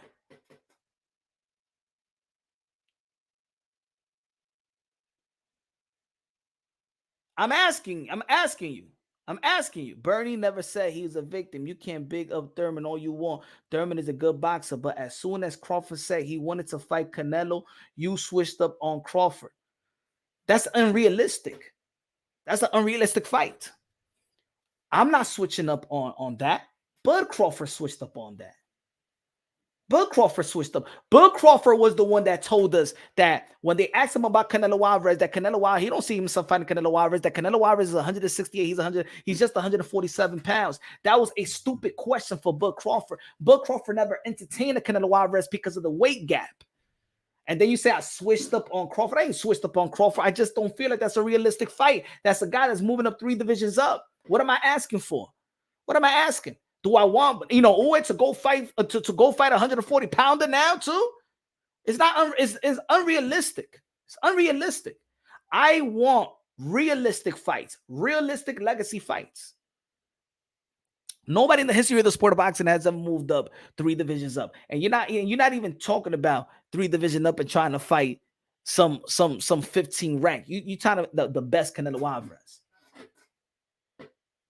I'm telling the people that quit the noise, quit the mess. It's not gonna happen. It's not gonna happen. And anyway, Canelo Alvarez is fighting Jamel Charlo.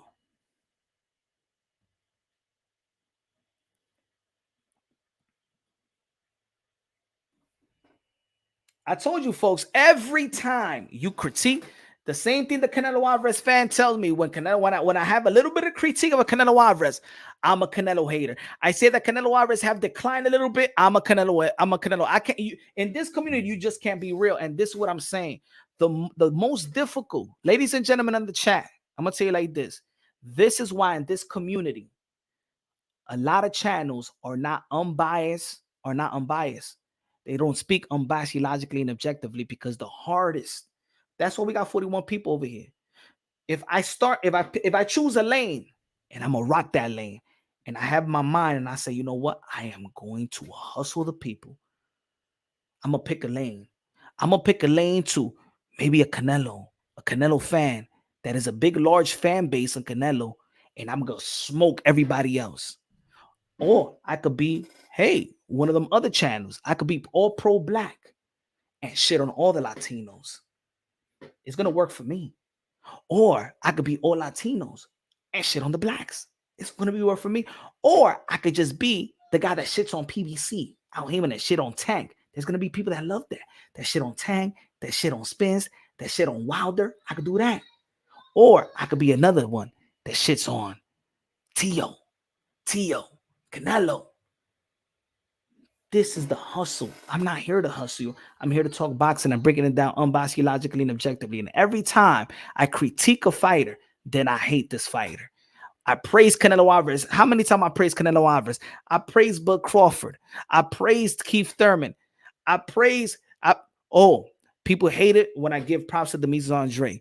I've done a video about the Mies Andre where he was gonna be fighting this other guy, and I said, no, this shitty. And I was in the toilet, and I grabbed the toilet, and I said, man, this is the resume of the Mies Andre, and I threw it in the toilet. I critique, but I try to preserve the sport of boxing. Me saying Thurman versus Crawford is me preserving the sport of boxing, preserving the modern day wars, modern day gladiators. See, y'all talking down on a fight that is supposed to be a good fight and a legacy fight of today's welterweight, but I'm a hater. I'm a hater because I'm asking for a fan. I'm sorry. I'm a hater because I'm asking for a fight. I'm a hater because I'm asking for a fight. And I'm a fight fan. And I'm a hater. I'm a hater because I say a Bud Crawford versus Keith Thurman is a legacy fight even for Bud Crawford. That's me giving credit for Bud Crawford that if he fights Keith Thurman is a legacy fight. He should get the ultimate respect if he beats Keith Thurman. Guess what? You know who's the favorite to beat Keith Thurman in that? Who's the favorite to win? Bud Crawford. I'm still bigging up Terence Bud Crawford. But the thing is that these fans, I'm going to say it like this. The thing is most people now in this community, they are fighting off narrative. They're fighting off the narrative instead of looking at the sport. That's why when I talk about Canelo Alvarez and the Mies Andre, and I say, yo, they should have fought for the undisputed. And some people were going to be like, the Mies Andre got nothing to offer. He didn't have no fans. He's a bum. I say yes, but him not fighting the Mies Andre is taken away from Canelo Alvarez to become the undisputed. That by now, if he would have fought the Mies Andre in 160 and he would have captured the 168 title, he would have been the first to become 2 division undisputed. See? But because people are fighting the narrative, because people are saying, no, F the Mies Andre, and even the Canelo Alvarez fanboys, F, you're taking away legacy. I'm not taking away legacy. I am preserving the sport of boxing, just like my motto since I started this damn channel, to preserve the sport of boxing, preserve the modern day wars, modern day gladiators. I don't like fighters to kill their own fight. Why are you killing a legacy fight, Bud? Don't kill this legacy fight because of Bud. You beat Thurman, man. You beat Thurman. That will be the second best. You beat Thurman. That will be the second best fighter in your resume. That makes your resume even more attractive. Now, when you ask for a fight, because there's so many fans that keep fights from happening, now you a hater. Mira esa mierda. Por eso I was thinking last night, and I was like, yo, man, it's not doing this boxing stuff. It's not as fun as it used to be. It's not as fun as it used to be. Because I don't know if this community is really boxing fans or this is just a narrative cesspool. What do you feel, folks? The YTBC, when you on Twitter, do you feel like this is a hardcore boxing community, or you feel like this is a boxing community of my favorite channel? One boxer that I like, one fight that I like. The boxing community are never satisfied. That's why the business, and I keep on saying it because I talk to people in the business of boxing. That's why the people in the business of boxing could care less about what the fans think and want, because y'all switch up. 2023 has been an incredible year. Y'all been putting a lot of pressure on people like PBC to make some fights and Al Heyman to make some fights. Guess what? 2023 is one of the most epic years in the sport of boxing. We got Errol Spence and Bud Crawford. That was the primary ass fight in the world. Remember, boxing is a world sport. Errol Spence versus Bud was the primary fight in the world of boxing. And when Bud Crawford gets that, now you make an impossible suggestion. So you could be a frustrated fan and say, what about Bud and Canelo?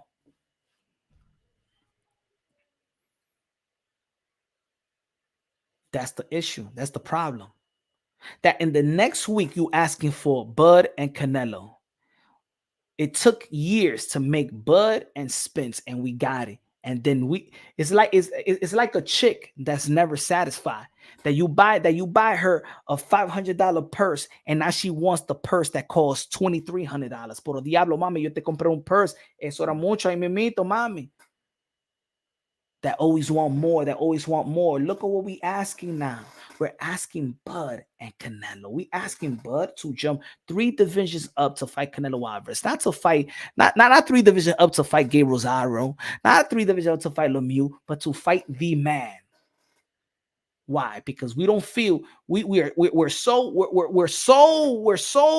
in the clouds of the performance of Bud Crawford that we think that everybody in the welterweight division can compete with Bud Crawford. Everybody in the 154 can't compete with Bud Crawford. Everybody in the 160 can't compete with Bud Crawford. That there's only one great guy that's left, and he's 3 divisions up.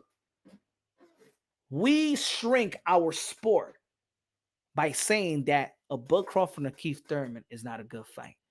If Bud Crawford moves up, think about this. Bud Crawford wants Jermell Charlo at a 154. As in the sport of boxing, as a fan, you know the right thing to do. Think about if you're a manager and a trainer. Put yourself in that.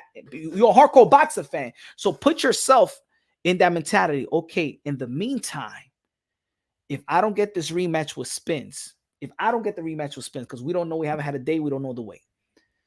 Let's just say Spence need more time, but Bud Crawford said, come on, man, let me get it. I want to fight it. I want to stay active. He gets Danny Silva Garcia at 154. Isn't that a good fight to prepare him for a Charlo if he comes back down? Why am I taking that fight away? I'm a fight fan. Why not? In the meantime, I'm already seeing Charlo versus Canelo Alvarez September 30th in 3 weeks. Okay, we got that in the bag, right? We got that fight, anticipating fight. All right, what these guys gonna do next? I want Keith Thurman back in the ring. I would love Keith Thurman versus Boots. Hey, Boots. If you can't get a fight in 147, go to the 154 because you're already in the PBC umbrella. At the 154 is locked down with PBC fighters. Can you imagine Boots versus Fundora? Boots versus Lubin. Lubin gonna be fighting Ramos. That's a good fight. Boots versus Danny, Philadelphia. Boots versus Brian Castano. Boots versus Tony Harrison. Like Boots don't gotta stay in 147. He's a big welterweight. If nothing moving, move. We're boxing fans. Let's see some fights. No, y'all say no. It's not a good fight.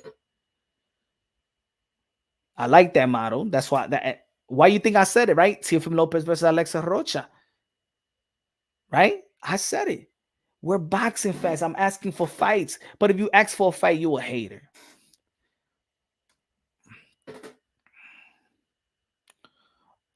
We aren't saying Crawford will beat Canelo. We aren't saying Bud versus Thurman isn't good fight.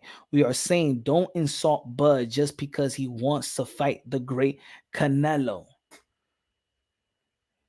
We're tired of everybody wanting to fight Canelo. Or asking to fight Canelo. When you have great fights right in front of you. This is why I always respect Jermell Charlo. Because Jermell Charlo never begged for Canelo fights. He never begged.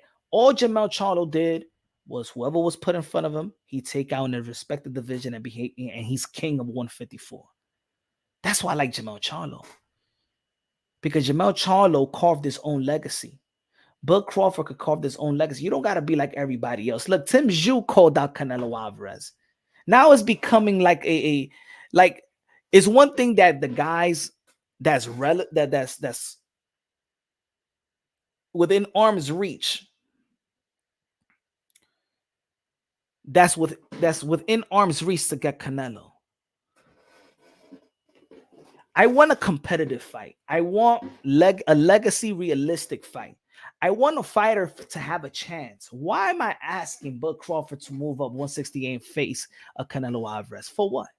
Because I don't know more names? Because I can't match Bud Crawford with somebody else? What are we doing why are we doing it? Because Bud Crawford asked for it? Okay, Bud Crawford asked for it. But let's be real, Bud Crawford never saw himself fighting Canelo Alvarez. I see great fights for Canelo. I see great fights for Bud, and I see great fights for Canelo.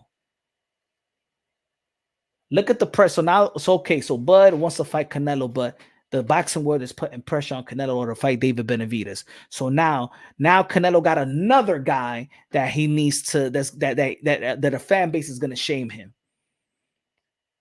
So Canelo Alvarez got to look at a 147 and got to look at the biggest 168. Like, what are we asking? What are we asking? There's so many fights. We're asking like there's just limited of fights. This is a world sport. Dime, Samir, ¿qué lo que es? Samir.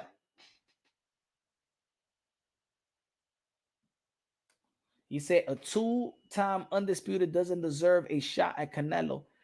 Bro, man, are we a hardcore boxing fans, bro?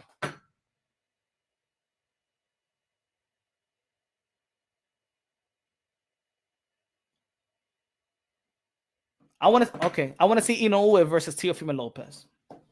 A 4 division world champion undisputed. I want to see Inoue versus Teofimo Lopez. Y'all want to see it too? Yeah, because I love Inoue. I love Teofimo Lopez. You know what I'm saying? They accomplished. That's a legacy fight. Let's see it. Inoue versus Teofimo Lopez. How about that? How about that, King? King, how about that? Let's go. Inoue versus Teofimo Lopez. El Monstruo, the monster versus the takeover. You want to see that? You don't think that Inoue has the right? Let me ask that question. To the 4 division, undisputed champion doesn't deserve a shot at Teofimo Lopez?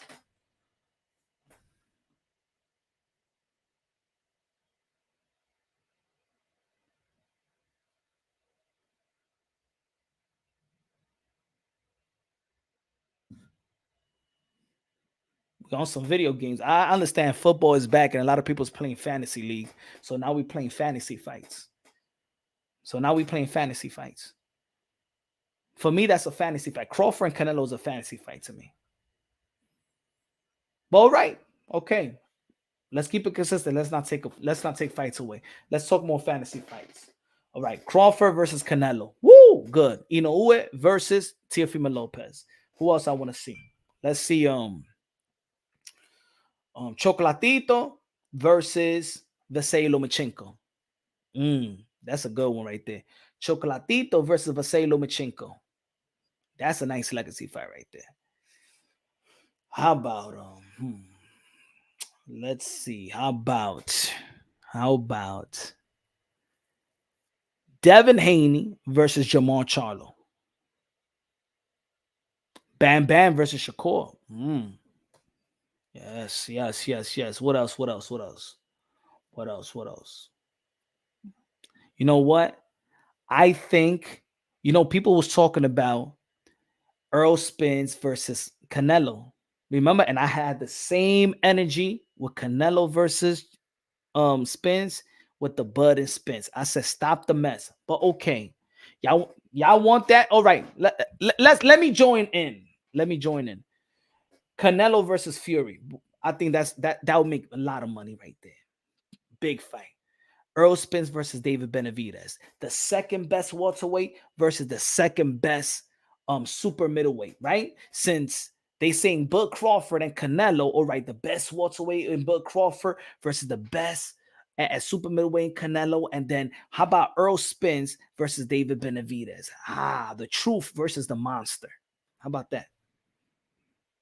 I mean, does a unified champion deserve to fight a guy that only held one title? And that's what I mean.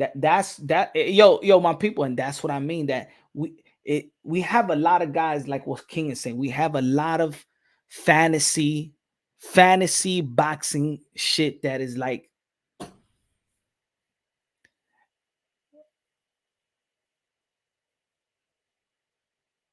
Bud Crawford's win versus Earl Spence was a beautiful performance. Of the magnitude of the fight is a beautiful performance. The problem is you guys are in a major cloud. You relax and come back to your senses, because he beat the shit out of Earl the True Spence. That doesn't mean he's gonna do the same thing to Canelo Alvarez or even compete. That doesn't mean that. I know that sometimes, trust me, I'm a boxing fan. Sometimes you think a performance, think that you are Hercules. Tank versus Jamel Charlo. That would be a good fight, right? Or Jamal. Maybe on the same day, too. I mean, they say, remember, hey, Jose Martinez, they said that Tank Davis, he sparred with middleweights. Tank Davis power transition to the middleweights. All right, so let's see Tank Davis versus Jamal Charlo. I mean, Jamal Charlo, he's been inactive. You know what I'm saying? You know why people are asking for this fight? Like, oh my God, like, yo, Canelo and Bud. It's because because they don't know other names. They don't know other matchups. So they're, in reality, those are casuals. See, those are casuals. People that's asking for Bud and Canelo are casuals. They just looking at the name. Because you're saying that a Bud jumping 3 weight classes is going to compete. I want to see compete. I want to see the best fight in the best. I want to see competition. Punch you black and white. Don't you want to see Crawford try to be great? Go ahead. Try to be great. I'm telling you, go ahead. Try to be great. Try to be great. Fight Canelo. If he can't get Canelo, fight David Benavidez in the meantime. If he can't get Canelo, if he can't get Canelo next, you know what I'm saying? Get David Benavidez how about to get his body ready for the 168. How about that? That would be great. That would be a great win. I mean, we're telling Canelo that he needs to fight David Benavidez. If Bud can't get Canelo, how about Bud Crawford versus David Benavidez? You want to see that fight too, King of 47? You want to see that fight too? If Bud can't get Canelo, and people feel that Benavidez will be Canelo or David Benavidez, you know what I'm saying, is a threat. How about if he can't get Canelo, Bud versus David Benavidez? How about that?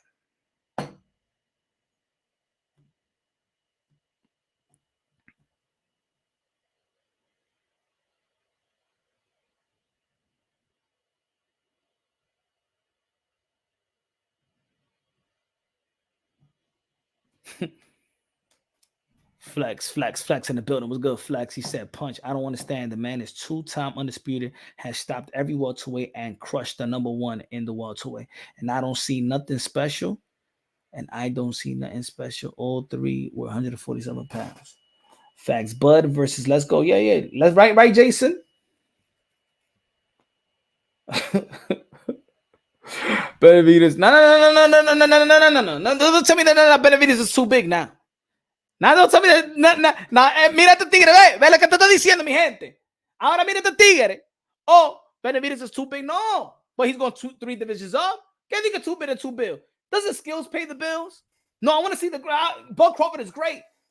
Who got better skills? Bud Crawford or David Benavidez? Bud Crawford le gana David Benavidez. What are you talking about thinking he's too big? Too big is nothing. Huh? Y eso. Stephen Fulton was bigger than Inoue. Huh? Y esa va. Y? No, eso es lo que tú quieres ver. No, it's not that you want to see. You don't want to see greatness anymore. Huh? I don't think Bud and Canelo was the same size. When they were the same size? Huh? Oh, he's the same size. Oh, you're trying to say that they're the same height, so they're the same size. Ah, pues, okay. All right, mi gente. But now, another narrative, ladies and gentlemen, another narrative that people be saying, and I read and I see a lot of people talking about this. So Bud and Canelo is the same size right now. Okay, he see the height, he thinks they're the same size. Okay, all right, okay. Pero damos.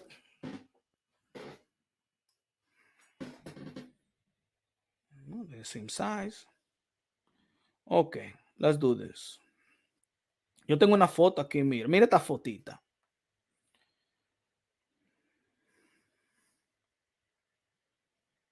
Espera, se lo voy a enseñar a la gente. ¿A dónde que está?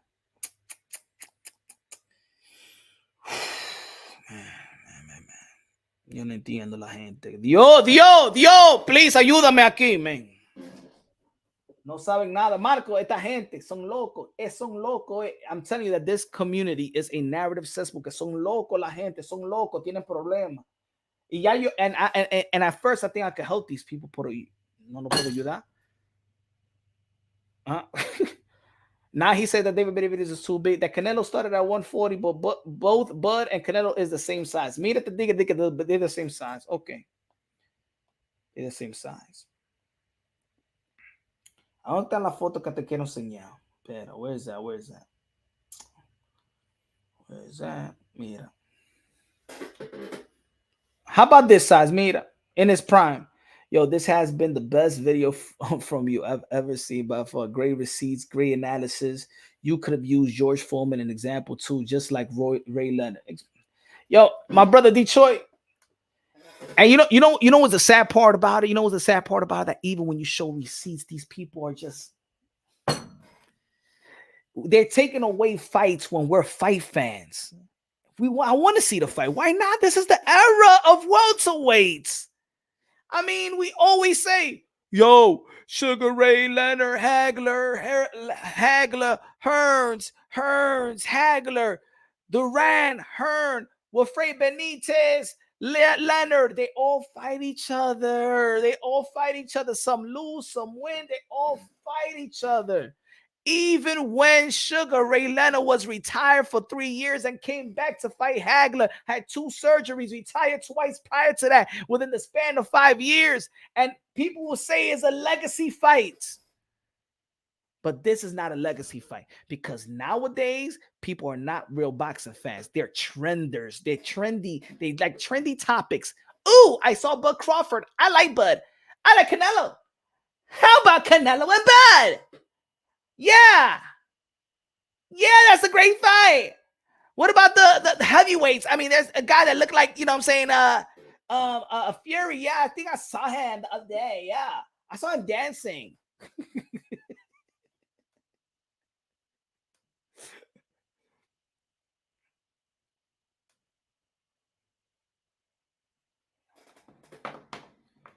Oh, there's the picture. There's the picture right here. There's the picture. All right. So since Crawford, Mike Tyson is not a big guy, right? Mike Tyson was a small guy. Mike Tyson and Terry Bud Crawford is almost the same height. How about if Bud Crawford would have fought Mike Tyson when Mike Tyson was Kid Dynamite? Then I'm talking about the 1988 Mike Tyson. How about that? Look, they're almost the same height. Look, mira eso. They're almost the same height.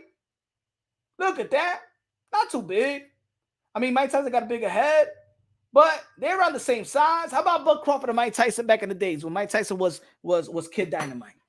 Oh, because they're the same size. How about put it this way? Because he said that this guy said the same size. Okay. What about Sebastian Fundora, that's 6'6", versus Deontay Wilder, el otro flaquito? How about that? Sebastian Fundora versus Deontay Wilder, a 6'6" versus 6'7". How about that? They're almost the same size. Fundora and Deontay Wilder is the same size. How about that? How about that, King? Sebastian Fundora 6'6" versus Deontay Wilder 6'7". How about that? Dos flaquitos, two chicken legs going at it. How about that? How about that, King? How about that, King? Este tigre, este malparido me está diciendo a mí que David Benavidez is too big. Canelo started at 140, both Bud and Canelo's the same size. Okay, Sebastian Fundora and Deontay Wilder is the same size. Let's put him in the ring. Put him in the ring. A ver lo que le pasa a ese flaquito nerd. Apuesto que Deontay Wilder will punch her. He will land a straight right to the chest, and you're gonna see his fist in the other side of his spine and say, "Take this." He'll do the Mortal Kombat. Come over here. Estos tigres no saben de boxeo.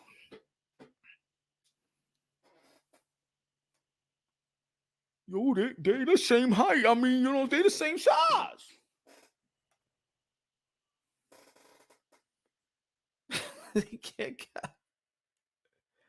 Facts, Emperor. Facts. They saying it too. You know why they don't want it. You know. These guys, But Bud got an answer to that Bob Arum video now. It's only right. Right, Detroit? Right? You know what it is? When Bob Arum said that, everybody stood shut. All those PBC haters in this community, when Bob Arum said that Keith Thurman actually sent the contract twice. But since Thurman doesn't have the fan base, right? Thurman don't have this fan base that goes on YouTube and create dumb narratives and stuff like that. You know what I'm saying? Thurman is not a poster boy to particular communities and channels and stuff like that. So you don't see a bunch of Thurman fans creating the narratives. They're just going to give you the facts here. The Keith Thurman chase Bud Crawford, yes. You remember that Bob Arum thought that Keith Thurman was worth $1 million? That's why Keith Thurman did that video and said that he disrespected Keith Thurman with that $1 million. Remember when he went to IG Live?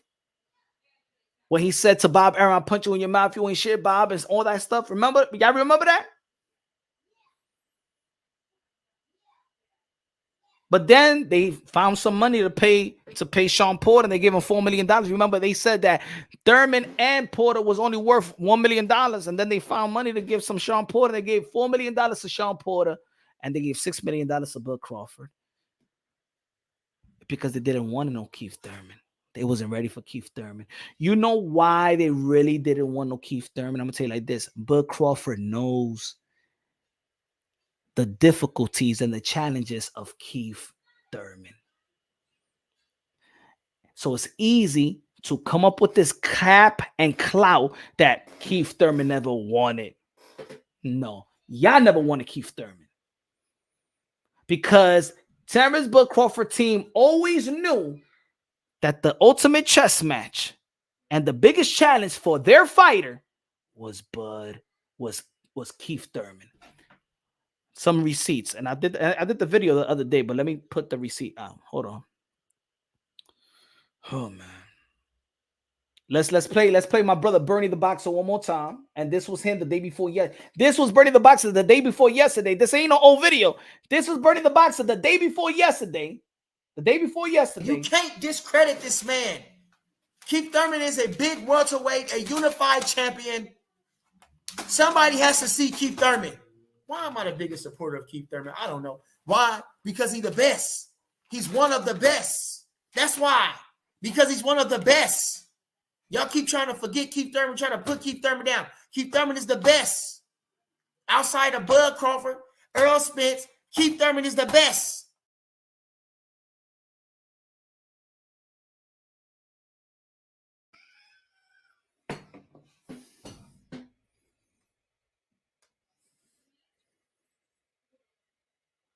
If I say it, I'm the hater. If Bernie the Boxer says it, Terence Bud Crawford, right-hand man, said it, he's not the hater, but I'm the hater.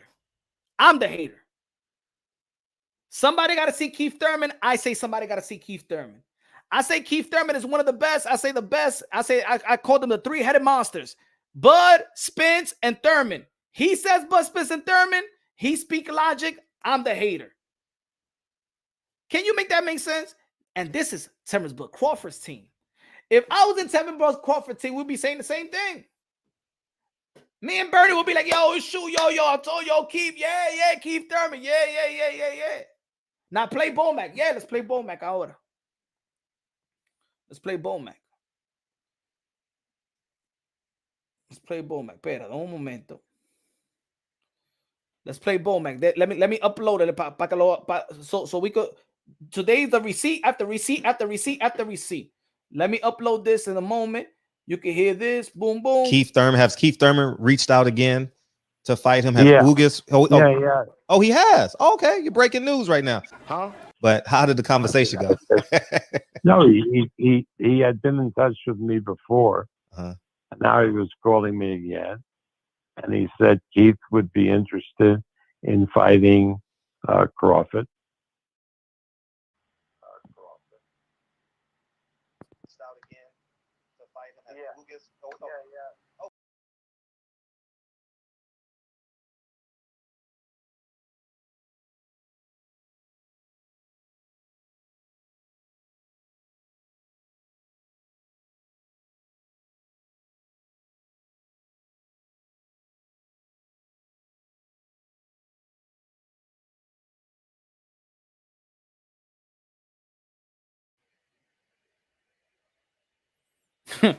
Hey, before hold up, let me find this video. In the meantime, let me put Tyson Fury dancing with the stars. Mira, mira esta ballena. Hey, Free Willy. Hey, Tyson Fury. Coño, mira Tyson Fury. Mira, Free Willy. Mira, check it out. Mira. Wow, baby. Wow, baby. Wow, baby. Mira. Free Willy. Ballena. Tyson Fury. Coño.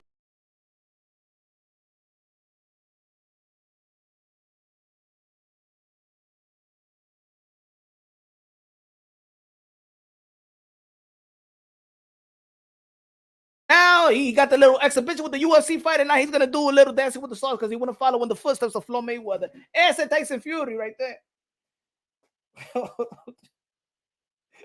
Let me put that again. Hey, yo, let me put that. Look at Tyson Fury. Mira, mira esta ballena.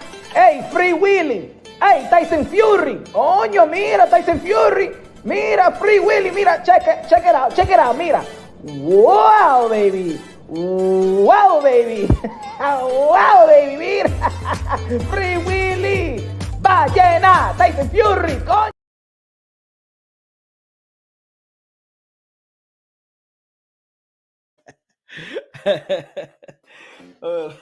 A ver, quitas ese tigre. Espera. Okay. Always having.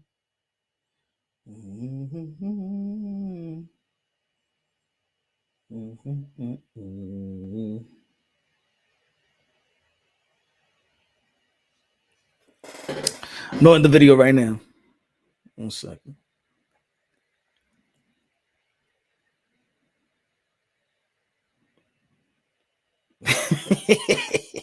Ballena!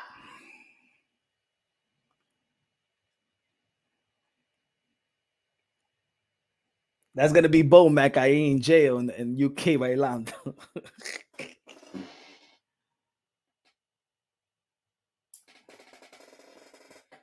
Hold on, it's loading now. Okay. Check this out. So, that's people's. That's cool people's right there. Nah, he no garbage truck juice. He's a good dude, brother.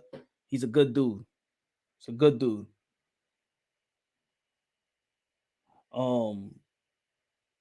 This is the reason. This is the reason why they really don't want to face Thurman.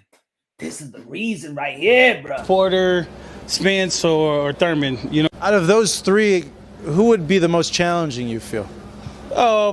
Probably Thurman. Probably Thurman. Yeah, probably Thurman. Thurman. Probably Thurman. Yeah, probably Thurman. Thurman. Probably Thurman. Yeah, probably Thurman. Thurman. Probably Thurman. Yeah, probably Thurman.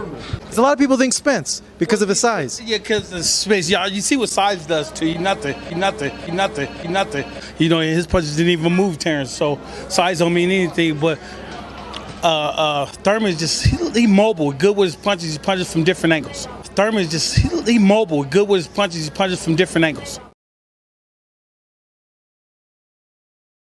Was Thurman lying yesterday on Fight Hub TV? Shout out to Fight Hub TV, Marcos Vegas. Shout out to Fight Hub TV, Marcos Vegas. When he said, your team knows me. Your teams always speak. They know who I am. They know me. The head trainer of Bud Crawford knows that the most difficult guy is Keith Thurman. Bernie the boxer knows that one of the difficult guys is Keith Thurman. Matter of fact, Bernie the boxer, I did an interview with Bernie the boxer. If you want to check it out and stuff like that, what was it, late last year? He said that Keith Thurman is better than Spence and he'll beat Spence. So you tell me, see, that's Terence but Crawford's team. That's not Punch Drunk only. That's not Punch Drunk that's just bigging up Keith one-time Thurman. I put it again. I put it again, maybe because I put it again. And free Bomac. Free Bomac. Hope everything is going well, man. Hopefully things work out, man. Free Bomac. Porter, Spence, or Thurman. You know, out of those three, who would be the most challenging, you feel? Probably Thurman. Probably Thurman. Yeah, probably Thurman. Thurman. Probably Thurman. Yeah, probably Thurman. Thurman. Probably Thurman. Yeah, probably Thurman. Thurman. Probably Thurman. Yeah, probably Thurman. Because a lot of people think Spence because of his size. Yeah, because the space. Yeah, you see what size does to you. Nothing. You know, his punches didn't even move Terence, so size don't mean anything. But Thurman's just he mobile, good with his punches. He punches from different angles. Thurman's just he mobile, good with his punches. He punches from different angles.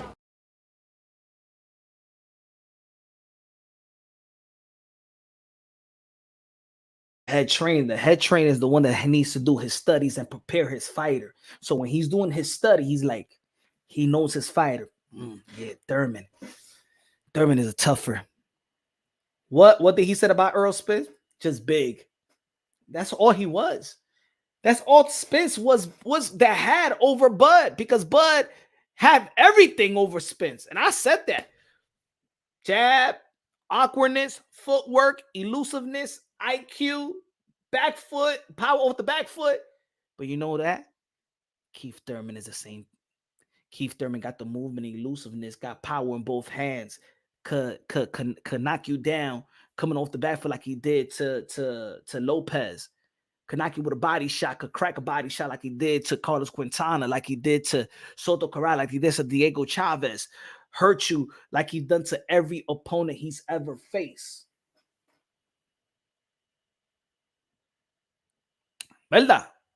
It's a good fight. What I was going to say too. You can't discredit this man. Keith Thurman is a big welterweight, a unified champion. Somebody has to see Keith Thurman. Why am I the biggest supporter of Keith Thurman? I don't know. Why? Because he's the best. He's one of the best. That's why. Because he's one of the best. Y'all keep trying to forget Keith Thurman, trying to put Keith Thurman down. Keith Thurman is the best. Outside of Bud Crawford, Earl Spence, Keith Thurman is the best. It's Team Crawford lying. It's Team Crawford lying. Was Thurman lying when he's saying that y'all know me? Your team knows me. Y'all said I was more difficult. Y'all know. They know. So it's not a legacy fight. So when his team talk like that, think about it. Yo, they never thought that Earl Spence was that dude. But when it comes to talking about Thurman, their team, they don't shit on Thurman. Now, Bud, he may be a little bit frustrated. Like he said, he called out Thurman. He never got the fight, which I already debunked that I don't think that Bud really went about his business to get the fight. But Bo Mack, Bernie the Boxer, they don't shit on Keith Thurman. You know why? Because Keith Thurman has what Bud got that probably nobody else in the welterweight division have shown in the elite level. And that's elusiveness, that's awkwardness, that's unpredictability, that's switching to southpaw. Remember when Keith Thurman switched to southpaw and knocked out Lerner Bundle in the second round? Go watch that fight again in the first round. Go watch that fight again and check out how he knocked them down. Because they know Keith Thurman.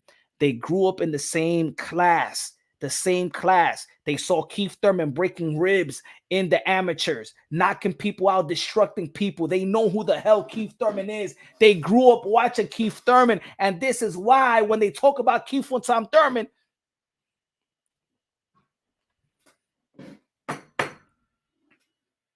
he's just not going to come forward. Keith Thurman know how to set traps. Earl Spence don't know how to set traps. But Crawford know how to set traps. They know. That's why Bo Mack always saw Keith Thurman as the biggest threat. So I want to see that fight. I want to see if somebody tells you, yo, in any sport, think about it. Even if you're a batter, you know, I was watching Barry Bonds, And he said, and he was like, I think they asked him, what's the most difficult pitcher that you ever faced? And he said, Pedro Martinez, right? When people say that, then you want to see that challenge. Let me see when Pedro Martinez is pitching to Barry Bonds. Pedro Martinez says the same thing. He's a guy that could hit every pitch. He's a guy that can hit every pitch, right? So we want to see the same challenge. We want to see that challenge. If one person says, nah, this guy is the difficult, okay, I want to see that then. I want to see how you're going to neutralize what you think is the most difficult, because you already told us Earl Spence was never that difficult. He was just big. And me looking at Earl Spence doing, and me looking at boxing my whole life, Earl Spence is what Floyd Mayweather called Triple G, straight up and down, no special effects. It is what it is, man. He fights one way. I'm not saying that he's not good. I'm not saying that he's not great of this era of welterweights. What I'm saying is stylistically, when you got a guy that can move, you got a guy that can make some adjustments. As for example, look at Danny Silva Garcia versus Keith Thurman. Keith Thurman could show you his aggressiveness, and then he could show you and be elusive and box you around. He made an adjustment to where Danny Silva Garcia is one-dimensional, but Keith Thurman wasn't. The same thing with Bud Crawford. Bud Crawford is not one-dimensional. Keith Thurman is a hard puzzle to figure out. In his A game, he's a hard puzzle to figure out, just like Bud Crawford. That's the ultimate chess match. In the elite level, they have shown me. See, Boots, I love Boots. I believe that Boots could have the maybe just as good as in the intangibles, but he hasn't shown it in the elite level. Thurman has, Bud has. In this era of welterweight, Thurman, Bud, I want to see that fight. Now, if Bud retires and doesn't fight Thurman, am I going to be like, oh man, but no. But if he's active in the welterweight division, I would love to see that fight.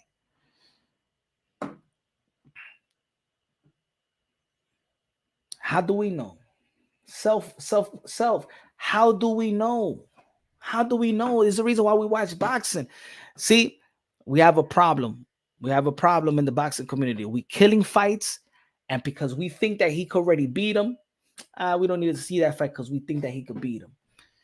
Yo, 80% of the people in this community of boxing, pugilists of the game, thought that Teofimo Lopez was going to lose to Josh Taylor. They already had him written out. Matter of fact, there was people that was about to make a petition to the New York State Commission not to let Teofimo Lopez in the ring to save himself. Y'all knew that? Do you know that people was about to put a petition and sign to have Teofimo Lopez not to fight Josh Taylor because they thought that he was not mentally ready and mentally there? And look what he did to Josh Taylor. Let's stop writing the story, bro. Let's stop writing the story. We don't know that Bud Crawford is going to be Keith Thurman. A lot of people didn't even think that Bud Crawford was going to beat Earl Spence in the manner that he beat him. Now I knew he was going to beat Spence, but ain't nobody predicted that. Ain't nobody predicted a one-sided beatdown. Ain't nobody predicted that he was going to knock him down with a jab. Nobody, bro. Nobody. So let's see the fight. A lot of people, Dimitri Bivol was a major underdog versus Canelo Alvarez. They already was looking past Dimitri Bivol. Most of the people, even guess what? Dimitri Bivol outboxed Canelo Alvarez. These are world-class fighters, and you give them 8 weeks, 10 weeks to train in a pre-camp. We don't know who's going to show up. Sometimes the people that least suspected, look at this. Sugar Ray Leonard, the first time, I put it out there, Sugar Ray Leonard, the first time he got dropped. He got dropped by I'm not going to say a nobody, but really a guy that was unknown at the time. He couldn't get dropped by Duran. Hagler. Come on, guys. We're killing fights, and we're already right in the ending of that fight. So if I think that,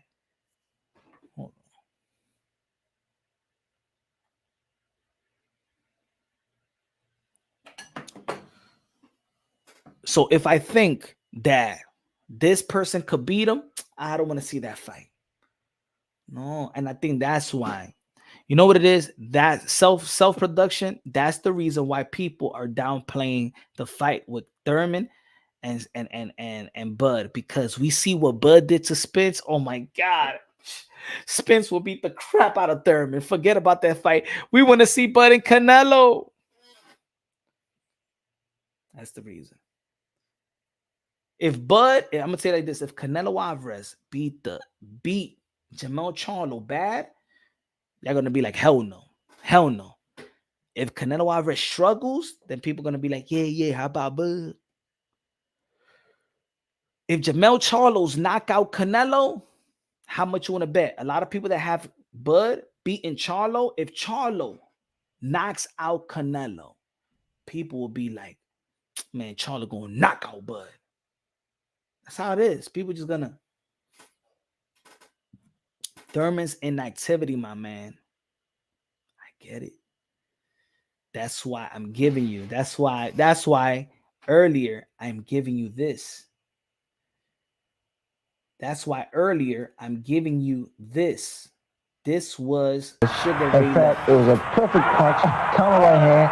But I was very attentive, very apprehensive. It was punching. I was really scared in the ring, Chris. What'd you say? You were scared?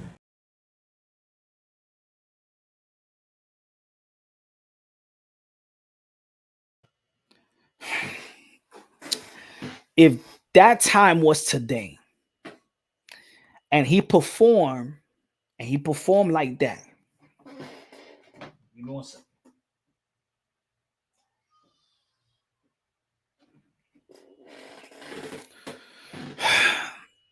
If that listen to me, listen to me, my brother. Stay with me here. He said, Thurman, my brother self, stay with me here. If that time was today, right? And Sugar Ray Leonard get dropped by Howard, ain't really nobody around that time, right? Around that time, they was talking about Hagler. I believe that Hagler went to that fight as well. People will be saying Sugar Ray Leonard will get wiped out by Hagler.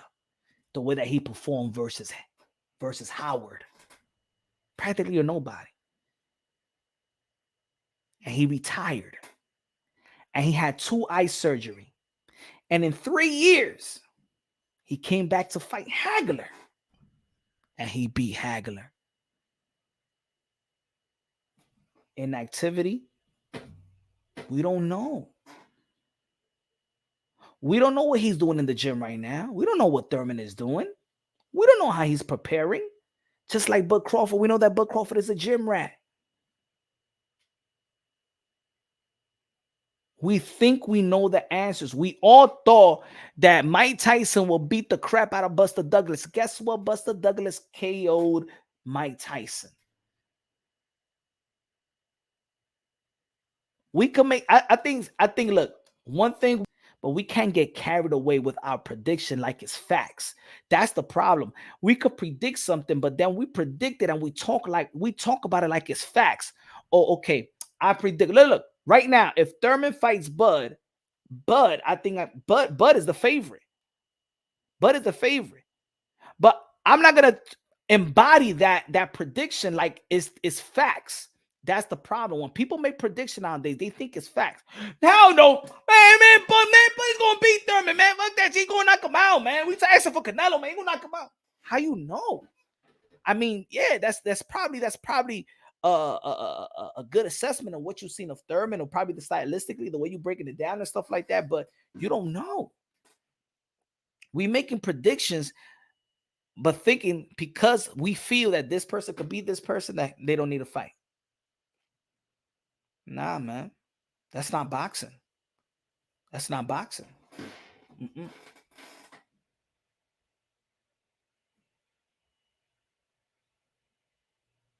Facts, Emperor. There's people that haven't fought many years when a street fight and didn't have to knock. No rust off, simply because survival instincts kicked in. From a matchmaker perspective. No, I understand. The inactivity of Keith Thurman is no good. The inactivity, of course, and I think the fans really would want to see him in the ring. And we can't give Keith Thurman the benefit of the doubt because of his inactivity. The same way people are breaking down Canelo Alvarez and Jermell Charlo is his inactivity and the weight going to another weight division and where he's not used to. Rehydrating, not used to getting punched with 10-ounce gloves with guys that rehydrates to 180 up into almost 190. I get it. You know what I'm saying? I get it. But still, man, a lot of people make prediction and they wrong. A lot of people make prediction and they wrong. Sometimes skills don't pay the bills. Mayorga beat Forrest. Forrest got better skills than Mayorga. Way better skills. Flo Mayweather got way better skills than Maidana. They had a rematch with Maidana. Think about it. You need Flo Mayweather need a rematch Cotto. They rematch Canelo. They didn't need a rematch Oscar de la Hoya. They didn't need a rematch Marquez. But he needed a rematch Maidana, who is less skillful than all those other fighters. And Flo Mayweather had trouble in the first fight. Think about it. We don't know. We don't know what happens. Sometimes the fight that we think is going to be the hardest is the easiest. Sometimes the fight that we thought is going to be the easiest is the hardest. That's why we watch boxing. And then we make an analysis prior to the fight and then after the fight. I don't want to write no fighters off. We've seen it. How many times we've seen somebody get written off? When Anthony Joshua got beaten up by Andy Ruiz, they say that he should retire, that he only cares about bodybuilding, that he only cares about being a model, that he doesn't take his boxing serious, that he should fire his trainer. What he did, he outboxed Andy Ruiz in the second fight.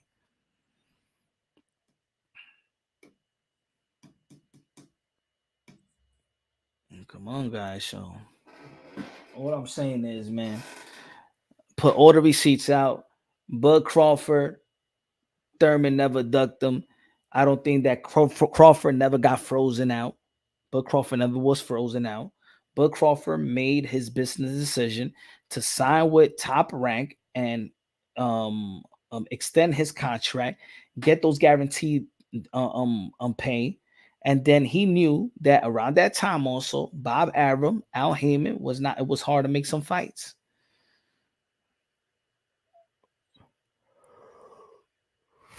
Of course, they did the Wilder, they did the Fury, but that was what? The second fight. That was the second fight. Not the first fight, the second fight. That's when he signed with ESPN. Bob Arum. So we'll see, man. We'll see. We'll probably go live later on, man. I just wanted to go live and talk about this early today because, man, I was just, I was getting ticked off. But again, I think that Bud Crawford, the number one pound for pound fighter in the sport of boxing. I don't want to take fights away from Bud Crawford. I want to give him more fights because I believe these are legacy fights and legacy fights that he could win. You know what I'm saying? We always talk about Flo Mayweather beating 23 champions, ex-champions or ex-world champions. Come on, guys. This is a good fight. There's a legacy fight. You're trying to minimize or take away opponents where Bud Crawford could be enhance his greatness. And people are missing the point. The point is, let's stop killing fights. Those are legacy fights. Danny Silva Garcia at 154 is a great fight. It's a great fight. Danny Silva Garcia got one of the best resumes of this era. Danny Silva Garcia is a 3-division world champion, right? Put that on his resume. It's good. Let me know what y'all think, man. Subscribe to the channel. Smash the like button. Love you. God bless. And on to the next.